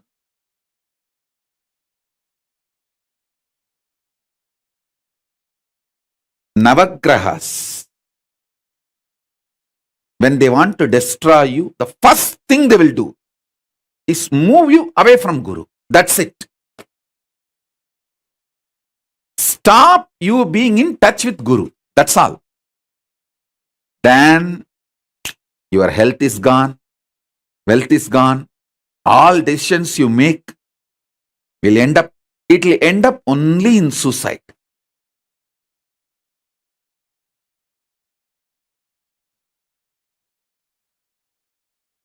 Till then it won't end. Like how Sati, just one crime she did. Keeping away from Paramashiva, she lost her life and she killed her father. She killed the whole kingdom, her kingdom. She herself became death for her whole kingdom, the Mayapura.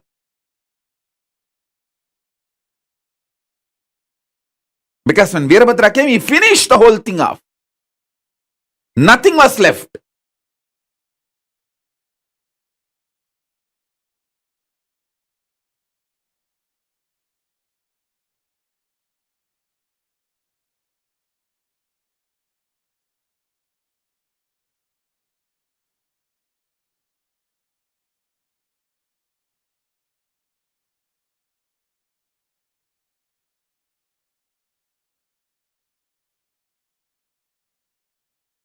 After Devi revealed the signs, Srividya to the world, Paramashiva became cool and he accepts her back and asks her to assume another body as Parvati. Then he sends Virabhadra to give the life back to Daksha.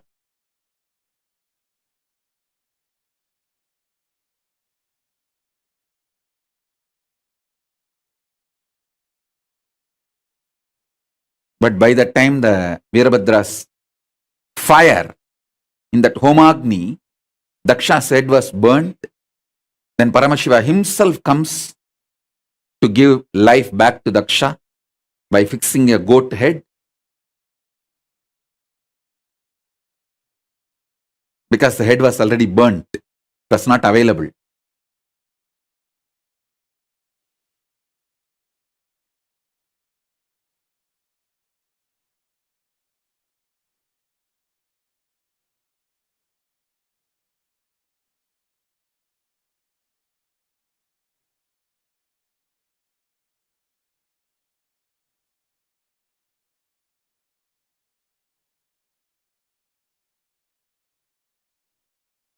Come what may, don't keep away from Guru. Be in touch. Be connected. You will experience everything rightly. Even if you think there is a pain, it will only be exhausting the bad karmas. Even what you think as accident will end up as miracle. When you are keeping yourself away from the Guru, even what you think as miracles will end up as accident.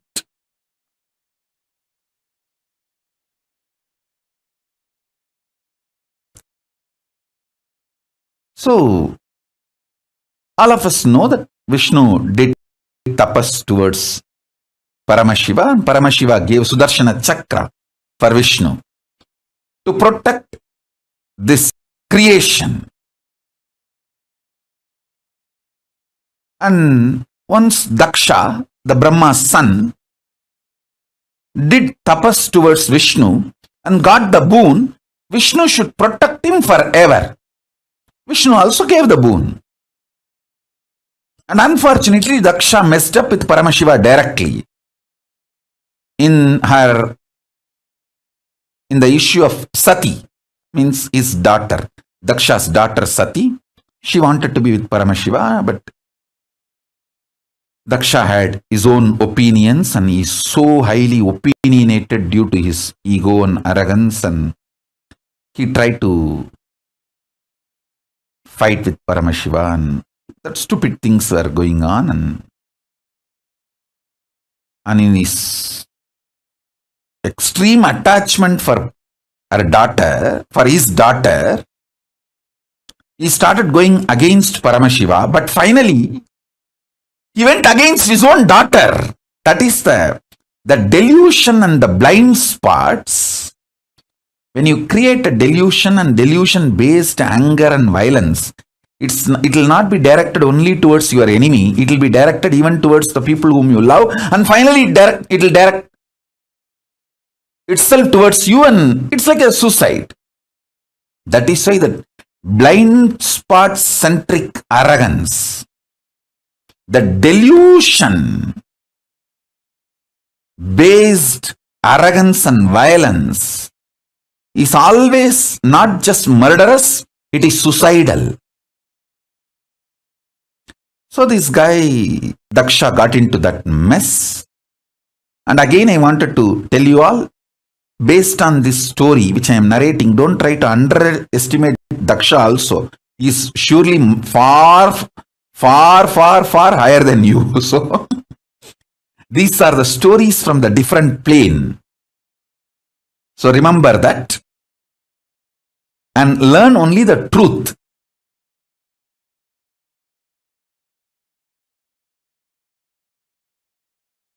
Learn the truth that you should not get into the deluded arrogance and deluded violence and deluded vengeance. Learn the truth and don't try to judge Daksha. Anyhow.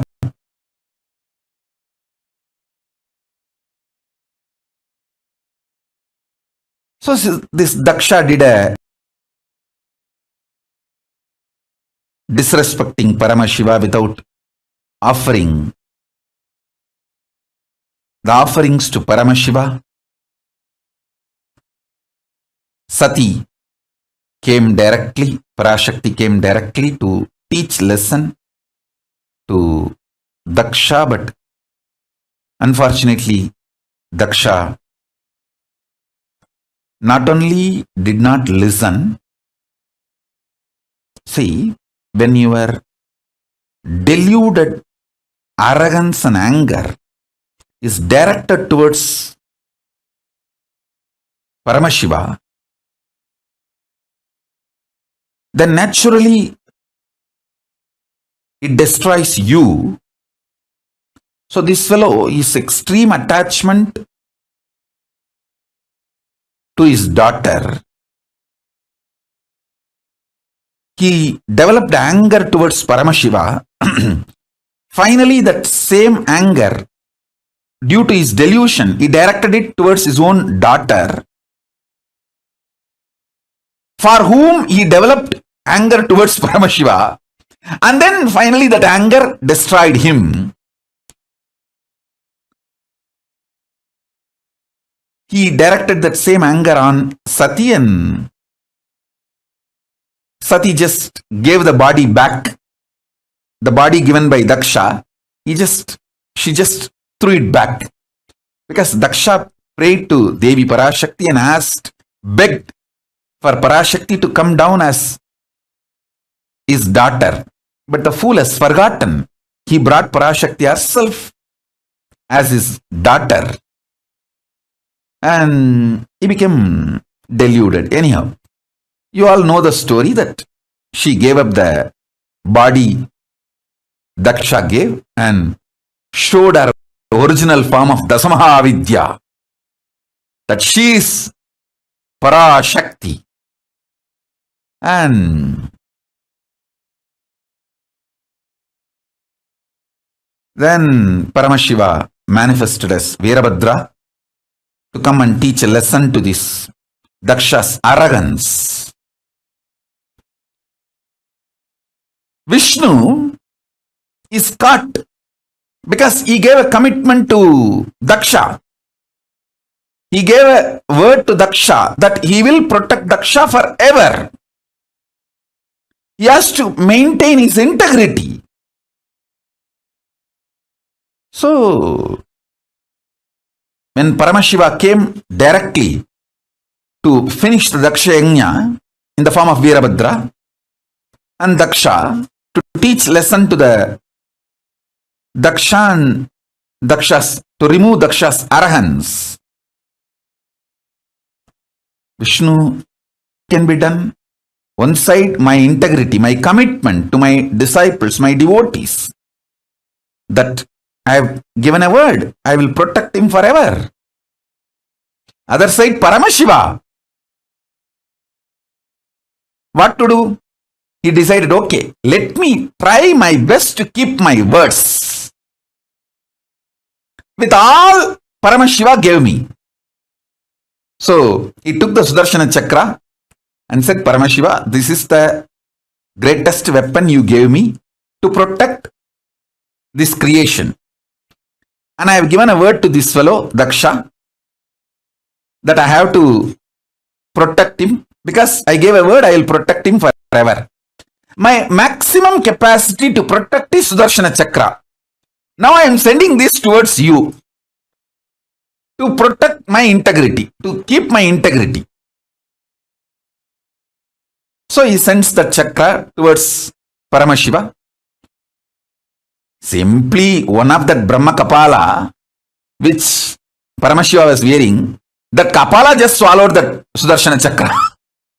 Like a murku. And if you know the Indian snack murku, how you grab the murku and smash in your mouth. Same way, one of the Brahma Kapala Paramashiva was wearing, it just grabbed the Sudarshana Chakra and bag over and under his teeth. And then Vishnu looked at Daksha and said, see, my maximum capacity is my Sudarshana Chakra. I have sent that. So I have tried everything possible by me to keep my words, to protect you. Now, nothing more can be done, and he returned to Vaikuntha. He went back to Vaikuntha, and of course, you all know the story that Veerabhadra came and cut the head of Daksha to teach a lesson and remove his arrogance. Then Daksha's wife comes and Mahadeva and prays to Mahadeva, and Mahadeva says, I am not against him, I am only against his arrogance. So, he is not my enemy. Only the part of his arrogance need to be removed. The arrogance need to be taught a lesson. So he removes the cancer and gives him back a different head, a goat head, and gives life to Daksha.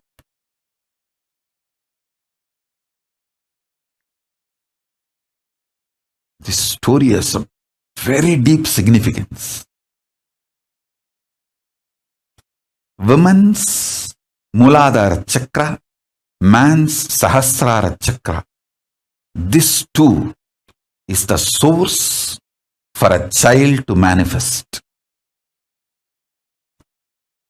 So, it is this fellow's arrogance, from that biomemory, Sati's body also had one component. That is the reason Sati gave up that very body. So naturally, if his head is punished, that is enough. He doesn't need to lose life. You all need to know, life is prior to body and it will continue to exist even after body. The beauty of studying Hindu Puranas, it is not just history, it is principled, philosophically defined, real history. All of you need to know. That is why only if you understand the philosophy, you will understand Hindu histories are far more true, actual, real, right than the so-called modern human histories.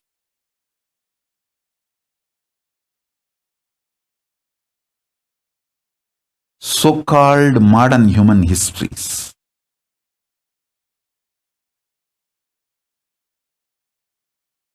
So if you study even one Purana, you will understand all the major cosmic principles and truths completely.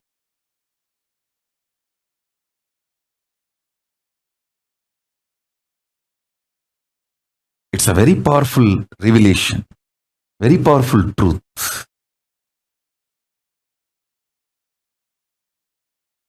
So, Paramashiva just removes only the tumor, gives life back to him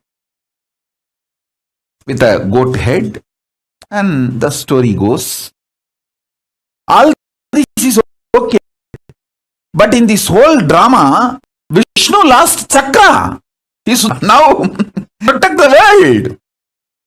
He has to protect the world, his devotees. There are so many things need to be done, which is dependent on his Sudarshana chakra.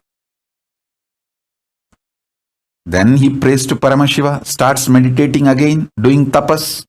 Mahadeva, please give that Sudarshana chakra back. I have to maintain this universe. I have to protect this universe as per your order. Because you ordained me to protect this universe.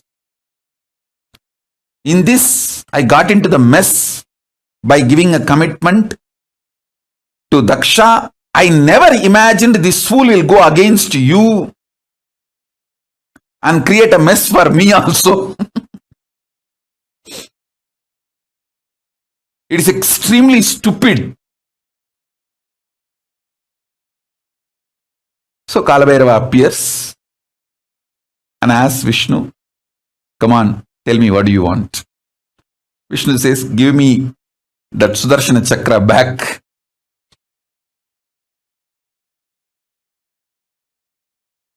And Mahadeva just looked on the skull garlands he was wearing. Hey, where is that Sudarshana chakra? Who is having? One skull said, I'm only having it's in my teeth. I just grabbed it because I was the nearest one. When the chakra was coming, I just grabbed it and it's in my teeth.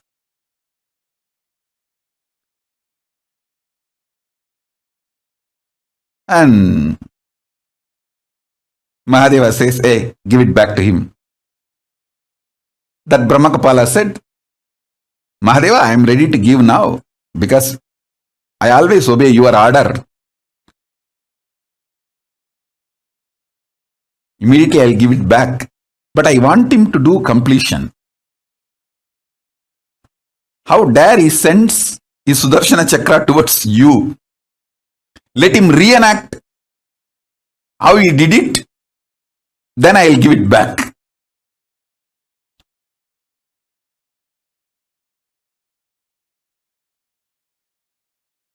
In Sati's whole existence, the deep devotion of mother, but the arrogance of the father, both got into her system. The muscle memory of the deep devotion of mother made her fall in love with Paramashiva, but the arrogance strain came from father's biomemory. That made even Sati disobey Mahadeva and come from Kailasa to Mayapur. Mayapuri is the present day Haridwar, to teach lesson to Daksha. Mahadeva told, hey, he will not listen. She should have obeyed Mahadeva's strategy. But the strain of Daksha, because of Daksha's own biomemory, she thought she can teach a lesson to Daksha. She taught a lesson in a different way, but anyhow, understand the story, whatever has happened. And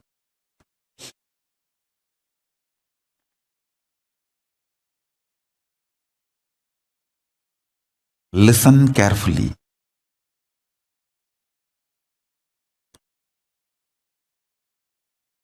With Guru, life, death, everything is great. without Guru, life, death, nothing is right. Whoever decides life or death, it is only with Guru, lives enlightened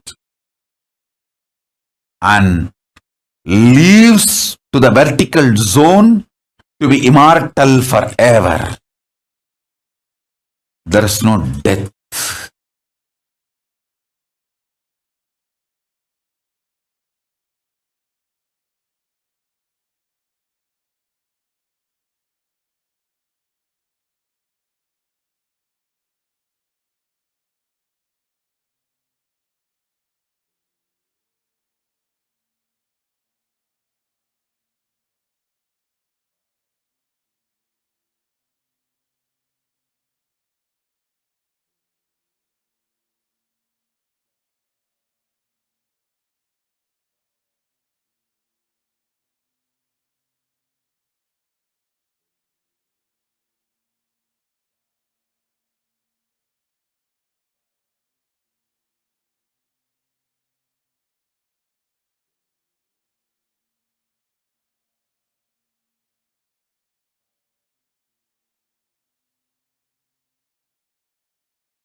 Namah Shivaya, Om Namah Shivaya, Om Namah Shivaya, Om Namah Shivaya, Om Namah Shivaya, Om Namah Shivaya, Namah Shivaya, Namah Shivaya. Gangadhara Lingeshwara Shambho Mahadeva, Gangadhara Lingeshwara Shambho Mahadeva, Gangadhara Lingeshwara Shambho Mahadeva, Gangadhara Lingeshwara Shambho Mahadeva, Jatadhara Jambho Lingeshwara, Om Namah Shivaya, Jatadhara Jambho Lingeshwara, Om Namah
When you look up into the night sky, are you curious to know the energy that runs this universe? Paramashiva exists primordially as superconsciousness that pervades our universe as an eternal entity, existing infinitely and persistently throughout the cosmos. He performs the 5 cosmic acts, Panchakritya, of creation, Srishti, sovereign rulership and maintenance, Sthiti, rejuvenation, Samhara, delusion, Trobhava, and liberating grace, Anugraha, for all living entities. For 4 out of 5 of these actions, Paramashiva does not need a human body. It is only for liberating humanity. Paramashiva must come down into the human realm. Though seemingly intangible, this science of descent is still verifiable and known to Vedic rishis for millennia. According to the Big Bang theory, the creation of the universe began from a single point, where time and space merge and the laws of physics, including gravity and time, cannot operate. This singularity is a black hole, which manifested into a Big Bang, the creation of the universe. Eventually, the entire universe will once again merge back and end in a singularity, a black hole. Astrophysicists do not know what is the exact shape of a black hole. In order to attempt to visualize it, scientists constructed the best model based on the qualities of a black hole and mathematical analysis. It is evident that the uppermost portion of the black hole is the shape of a linga. Therefore, what modern-day scientists understand as a Big Bang theory is just a glimpse of what Hindu rishis have mapped as the happening of the universe and described in the Vedic scriptures. In the Skanda Puranam, Paramashiva describes the linga as everything and therefore the whole universe has originated from it. The linga is without beginning and end, and it is the eternal Brahman. The linga supports the 3 worlds and holds them up. O best of devotees, one attains the highest goal by realizing the linga. The Arunachala Puranam describes how Paramashiva manifested as the infinite shaft of light to liberate Lord Brahma and Lord Vishnu. The happening of the Lingodbhava is the creation of the universe.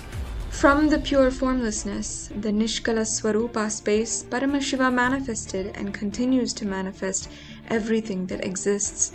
From black hole to Big Bang, Avyakta to Vyakta, from unmanifest to manifest, and from Linga to Lingodbhava, the pure cosmic consciousness assumes a form.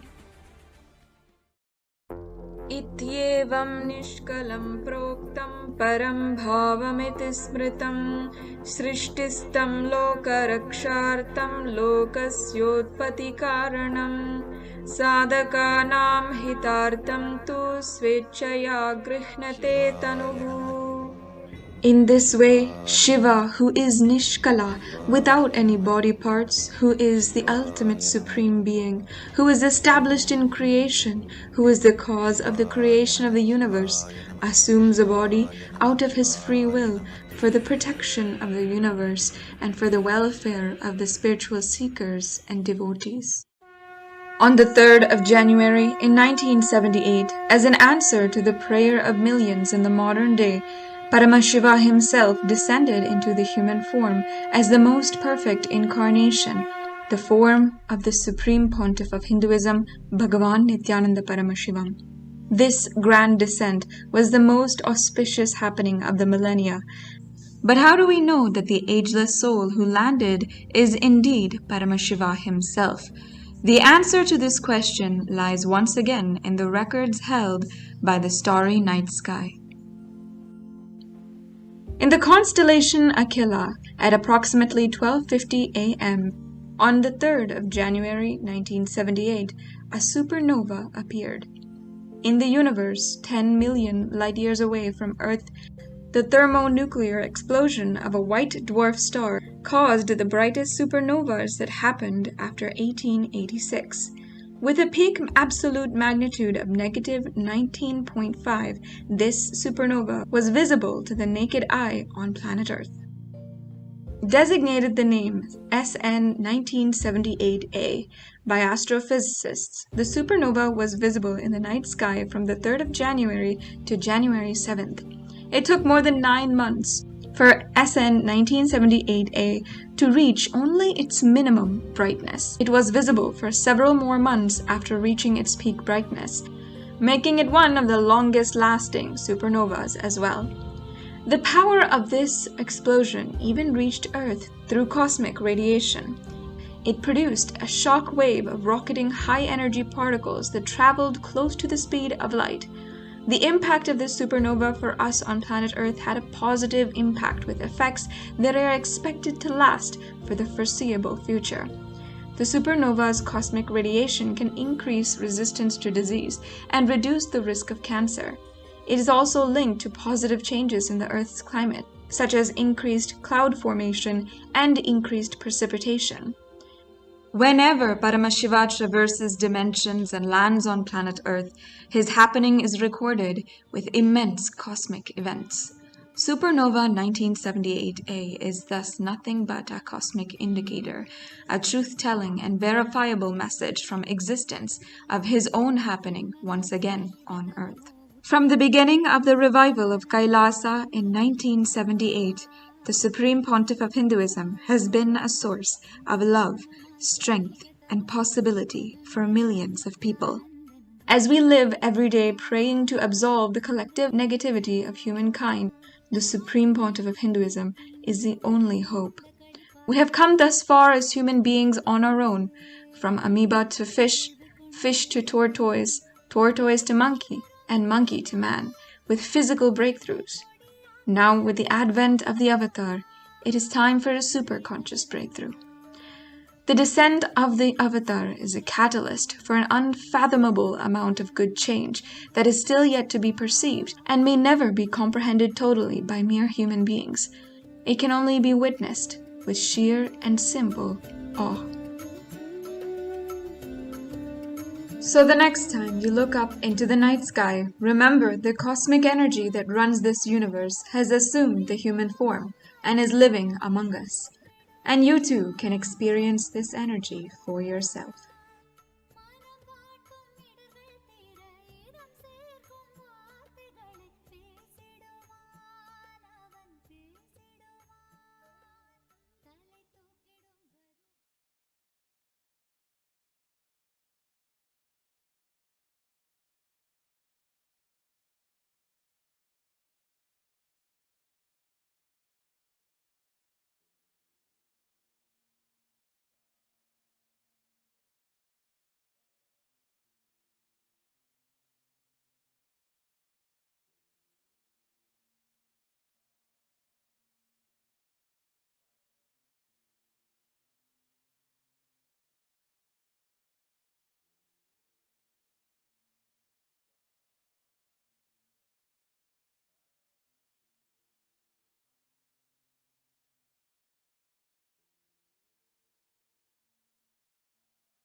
Nithyanandam to all the participants. Today, each of us, we learned about the science of how we can conquer time, how we can go beyond time, understanding the 7 components of time that Swamiji revealed to all of us. We learned about the secret of raising our frequency. And ultimately, we learned about the Navakhanda Yoga Samadhi. How many of you understood about this very powerful Navakhanda Yoga Samadhi? I request all of you to please take a moment and please share that with us. Actually, we have a very exciting news. In just a few more moments, we are having the live darshan of Swamiji starting. I request all the participants here to quickly gather. Very shortly, we are going to be having the live darshan of Swamiji. Nithyananda, Ma Hedi Shlap, Ma Yi Himzi, and Ma Mihri, Ma Irene, Ma Jian, Nithyananda, Ma Nitya Niradhari. Can I request all the participants to please come and be seated in front of the camera, because the initiation we are going to receive today is one of the most important initiation. We are going to be receiving the initiation into raising your frequency to the highest. Swamiji revealed to all of us today the importance of why we need to raise our frequency. Why is it important for us to raise our frequency? And today's initiations, all the initiations we are receiving, whether it is collapsing time through consciousness, whether it is experiencing the Navakhanda Yoga Samadhi, the ultimate highest frequency, each aspects, each of these initiations are designed to raise us to the highest frequency of our existence, which means you can tap into your peak possibilities, your peak performance, and you literally, it's like an inner software upgrade that we are going to be having today. So get ready for all of you that are sitting here. Get ready for an electrifying and enlightening darshan today. Today we're all having the darshan of Bhagavan Veerabhadra Murthy. So do not miss. Please get ready. And all the participants that are sitting here with us, I know all of us have been waiting for this moment. We are having the live darshan of Swamiji starting very shortly. I request all of you to please take a moment and make this as a post on all your social media platforms. Invite everyone that you know. Tell them to come and join you here to be a part of this amazing blessing that we are going to be showered with. We are going to be having the live darshan of Swamiji. And today, all of you are going to see how your frequency is going to raise. How many of you understood about the powerful Navakhanda Yoga Samadhi? Can I request all the Paramashivoham Level 3 participants to please take a moment and share what did you understand? Ma Lucy Simano, Ma Wuhui, and Ma Nitya Parashakti, Ma Ananda Shakti, Ma Irene Lemos, Ma Hilde. Can I request all of you to take a minute to type it out? What, according to you, is the meaning of raising frequency? Take a moment and please share that with us. What do you understand as raising frequency, especially experiencing your Navakhanda Yoga Samadhi? What does it mean?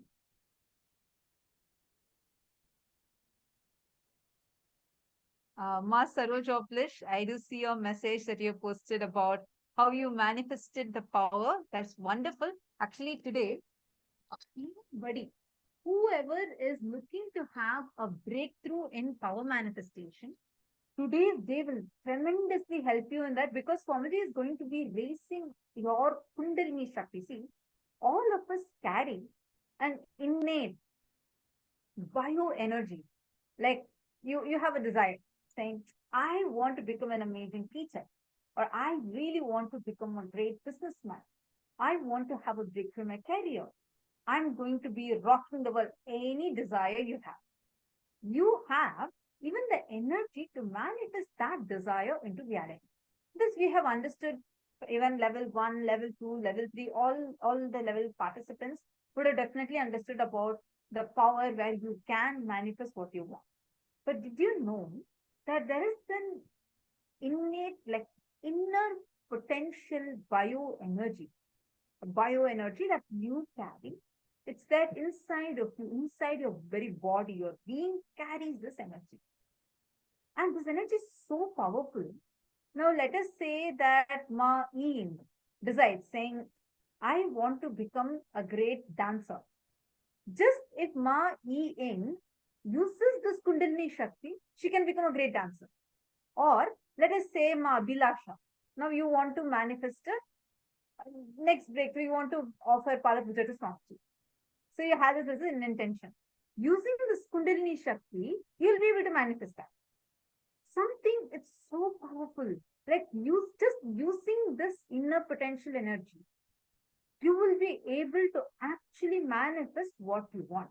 This is literally like the cosmic resource for you. Using this energy, anything you want, you can create. You have the complete freedom. And by the end of the darshan today, each of you, you're literally going to have that magical wand in your hands with which anything you draw, anything you want to create, it becomes reality. Somebody is going to be awakening that ability in us, because when your Kundalini Shakti is awakened and when you are raising your frequency to the highest level of consciousness, when you raise yourself to that highest level of existence, the conscious existence, you literally become the master of your life, which means anything that you want, when you consciously intend it, that becomes reality. Your Ichha Shakti, the ability to desire, to will something, simply will consciously 3D print the reality you want, because this Kundalini Shakti, the high frequency existence, is the power cord supply to your peak performance and your peak potential. See, now we learned about like how your Kundalini Shakti can actually manifest that. But there is the very high state of Samadhi, the highest that your body can experience. That state of Samadhi is what Swamiji explained about as Navakanda Yoga Samadhi. So this is actually a very, very, very advanced state of Samadhi. And it's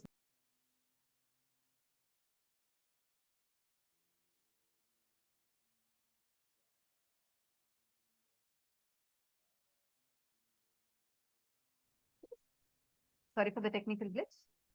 Yes. See, this state of Samadhi is very advanced. Very few people, even if they're enlightened, there are only a very few people who can experience this state, because it's not just your being. See, your consciousness. If your consciousness is ripened, you achieve the highest state, you experience Nirvikalpa Samadhi. But your body being able to experience the highest state, that highest state is called as Navakanda Yoga Samadhi. Now let us understand this so powerfully and beautifully. Swamiji explained this to us. We watched that video where Swamiji explained to us how this Navakanda Yoga Samadhi can help us and what exactly it even means. Right? Swamiji explained this to us. Let us understand it and let's recap about it. And to all the participants and viewers that are joining us right now, Nithyananda, welcome to each and every one of you. In very, very few minutes, like very shortly, we are going to be having the live darshan. I think many more viewers and participants joining. Get ready. We are going to be showered with the live darshan of Swamiji. So get ready and take a few minutes and share this on social media too. And all the participants, all the viewers that are watching. Paramashivoham. Om Nithyananda. Paramashivoham. Om Nithyananda. Paramashivoham. Om Nithyananda. Paramashivoham. Om Nithyananda. Paramashivoham. Om Nithyananda. Paramashivoham. Om Nithyananda. Paramashivoham. Om Nithyananda. Paramashivoham. Om Nithyananda. Paramashivoham.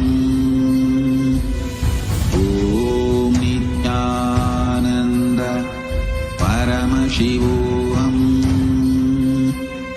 Om Nithyananda Paramashivoham. Om Nithyananda Paramashivoham. Om Nithyananda Paramashivoham. Om Nithyananda Paramashivoham. Om Nithyananda Paramashivoham. Om Nithyananda Paramashivoham. Om Nithyananda Paramashivoham.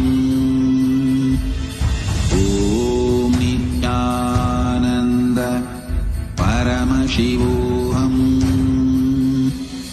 Om Nithyananda Paramashivoham. Om Nithyananda Paramashivoham. Om Nithyananda Paramashivoham. Om Nithyananda Paramashivoham. Om Nithyananda Paramashivoham. Om Nithyananda Paramashivoham.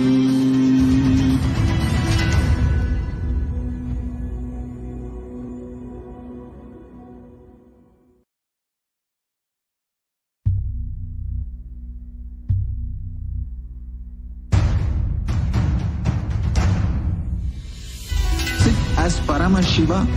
Inhale and exhale deeply with 25 heads and 75 eyes and 50 hands. Visualize, meditate, connect with him. He is a living, alive being. Drop your form into his form and dissolve.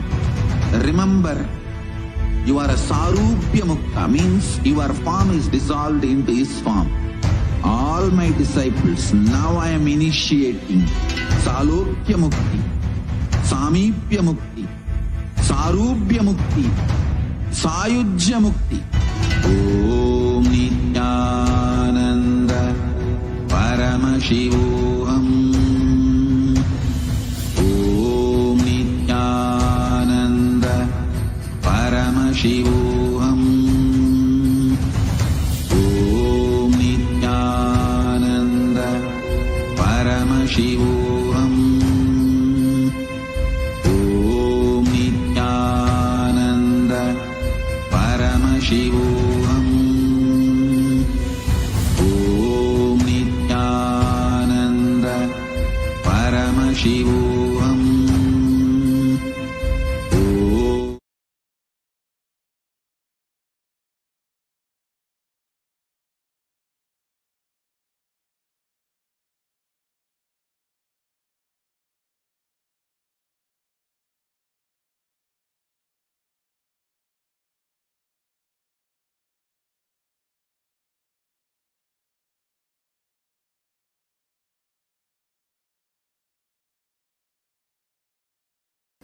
With my love and respect, let you all open all your three eyes. Om Nithyananda Paramashivoham.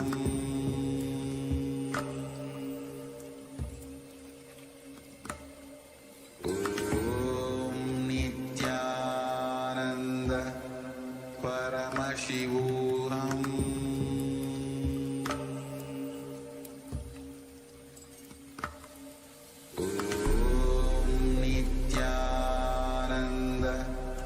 Paramashivoham.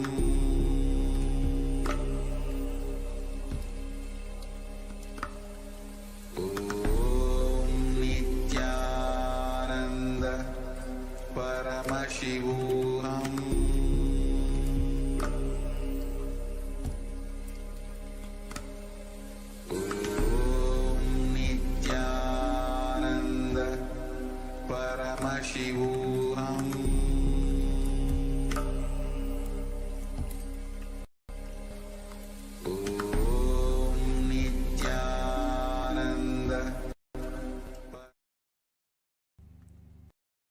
Welcome all the Paramashivoham participants to the first session of the day, Nithyananda Yoga.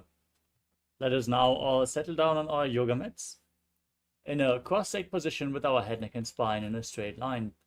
Now join your hands in Namaskara Mudra in front of your chest. Close your eyes, take a deep breath. Visualize Swamiji in your inner space as we open the session with a Sadguru Vandanam. Nithyanandam Paramasukhadam Kevalam Jnanamurtim Dvandvatitam Gaganasadrisham Tattvamasyaadilaksham Ekam Nityam Vimalamachalam Sarvadhi Sakshi Bhutam Bhavatitam Trigunarahitam Sadgurum Tam Namami.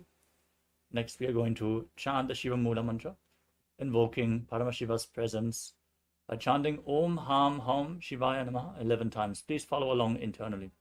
Om Ham Hum Shivaya Namaha. Om Ham Hum Shivaya Namaha. Om Ham Hum Shivaya Namaha. Om Ham Hum Shivaya Namaha. Om Ham Hum Shivaya Namaha.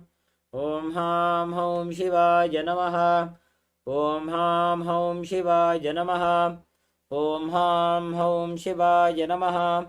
Om Ham Hum Shivaya Namaha. Om Ham Hum Shivaya Namaha. Om Ham Hum Shivaya Namaha. Om Ham Hum Shivaya Namaha. Next up is the Tadvachavanam, the ritualistic cleansing. Make sure you have your Panchapatra and Udani ready, a cup with a spoon with some water. As you keep your right hand in the Gokarana Mudra in the shape of a cow's ear, take an Udani of water, pour it into your right palm, and each time the word Swadha is chanted, sip the water from the bottom of your palm for a total of 3 times. Om Atmatattvam Shodhayami Swadha. Om Vidyatattvam Shodhayami Swadha. Om Shivatattvam Shodhayami Swadha. Now wash your right hand with the water from the Panchapatra and wipe your lips twice with the bottom of your right thumb as you chant. Om Ham Hridayaya Namaha. Wash your hand again. With your index, middle and ring finger joined together, touch above and below your lips. Wash your hand again. With your index finger and thumb joined together, touch your right and your left nostril. With your ring finger and thumb, touch your right eye, your left eye, your right ear, and your left ear. Then wash your hand again. With your little finger and thumb, touch your navel, your right chest, and your left chest. And with the tips of all the fingers, touch the crown of your head, the right shoulder, the left shoulder, and your heart center. Wash your hand once more. And clasp your right hand over the left and place your hands on your right thigh. As you set your sankalpa, your conscious resolution, your declaration, what you want to manifest, through today's ritual of Nithyananda Yoga, as we chant the sankalpa mantra. Om Mamopata Samasta Duritakshaya Dwara Bhagavat Shri Nithyananda Paramashiva Prityartham Shri Nithyanandeshwari Paramashiva Shakti Sameta Shri Nithyanandeshwara Paramashiva Prityartham Cha Adya Purvokta Evam Guna Visheshena Vishisthayam Asyam Shubhadito Purna Arogya Yukta Dridhagatara Yogika Sharira Siddhyartham Paramashiva Shakti Avishkaranartham Nithyananda Yoga Abhyasam Karishye. Wash your hand once more. Om Mappa Upasprishya. And keep your Panchapatram and Udani aside, out of harm's way, so we can enter into the practice of yoga. Let us first cover the components of KAILASA's Nithyananda Yoga. As Nithyananda Yoga is designed for you to prepare yourself to experience the truth of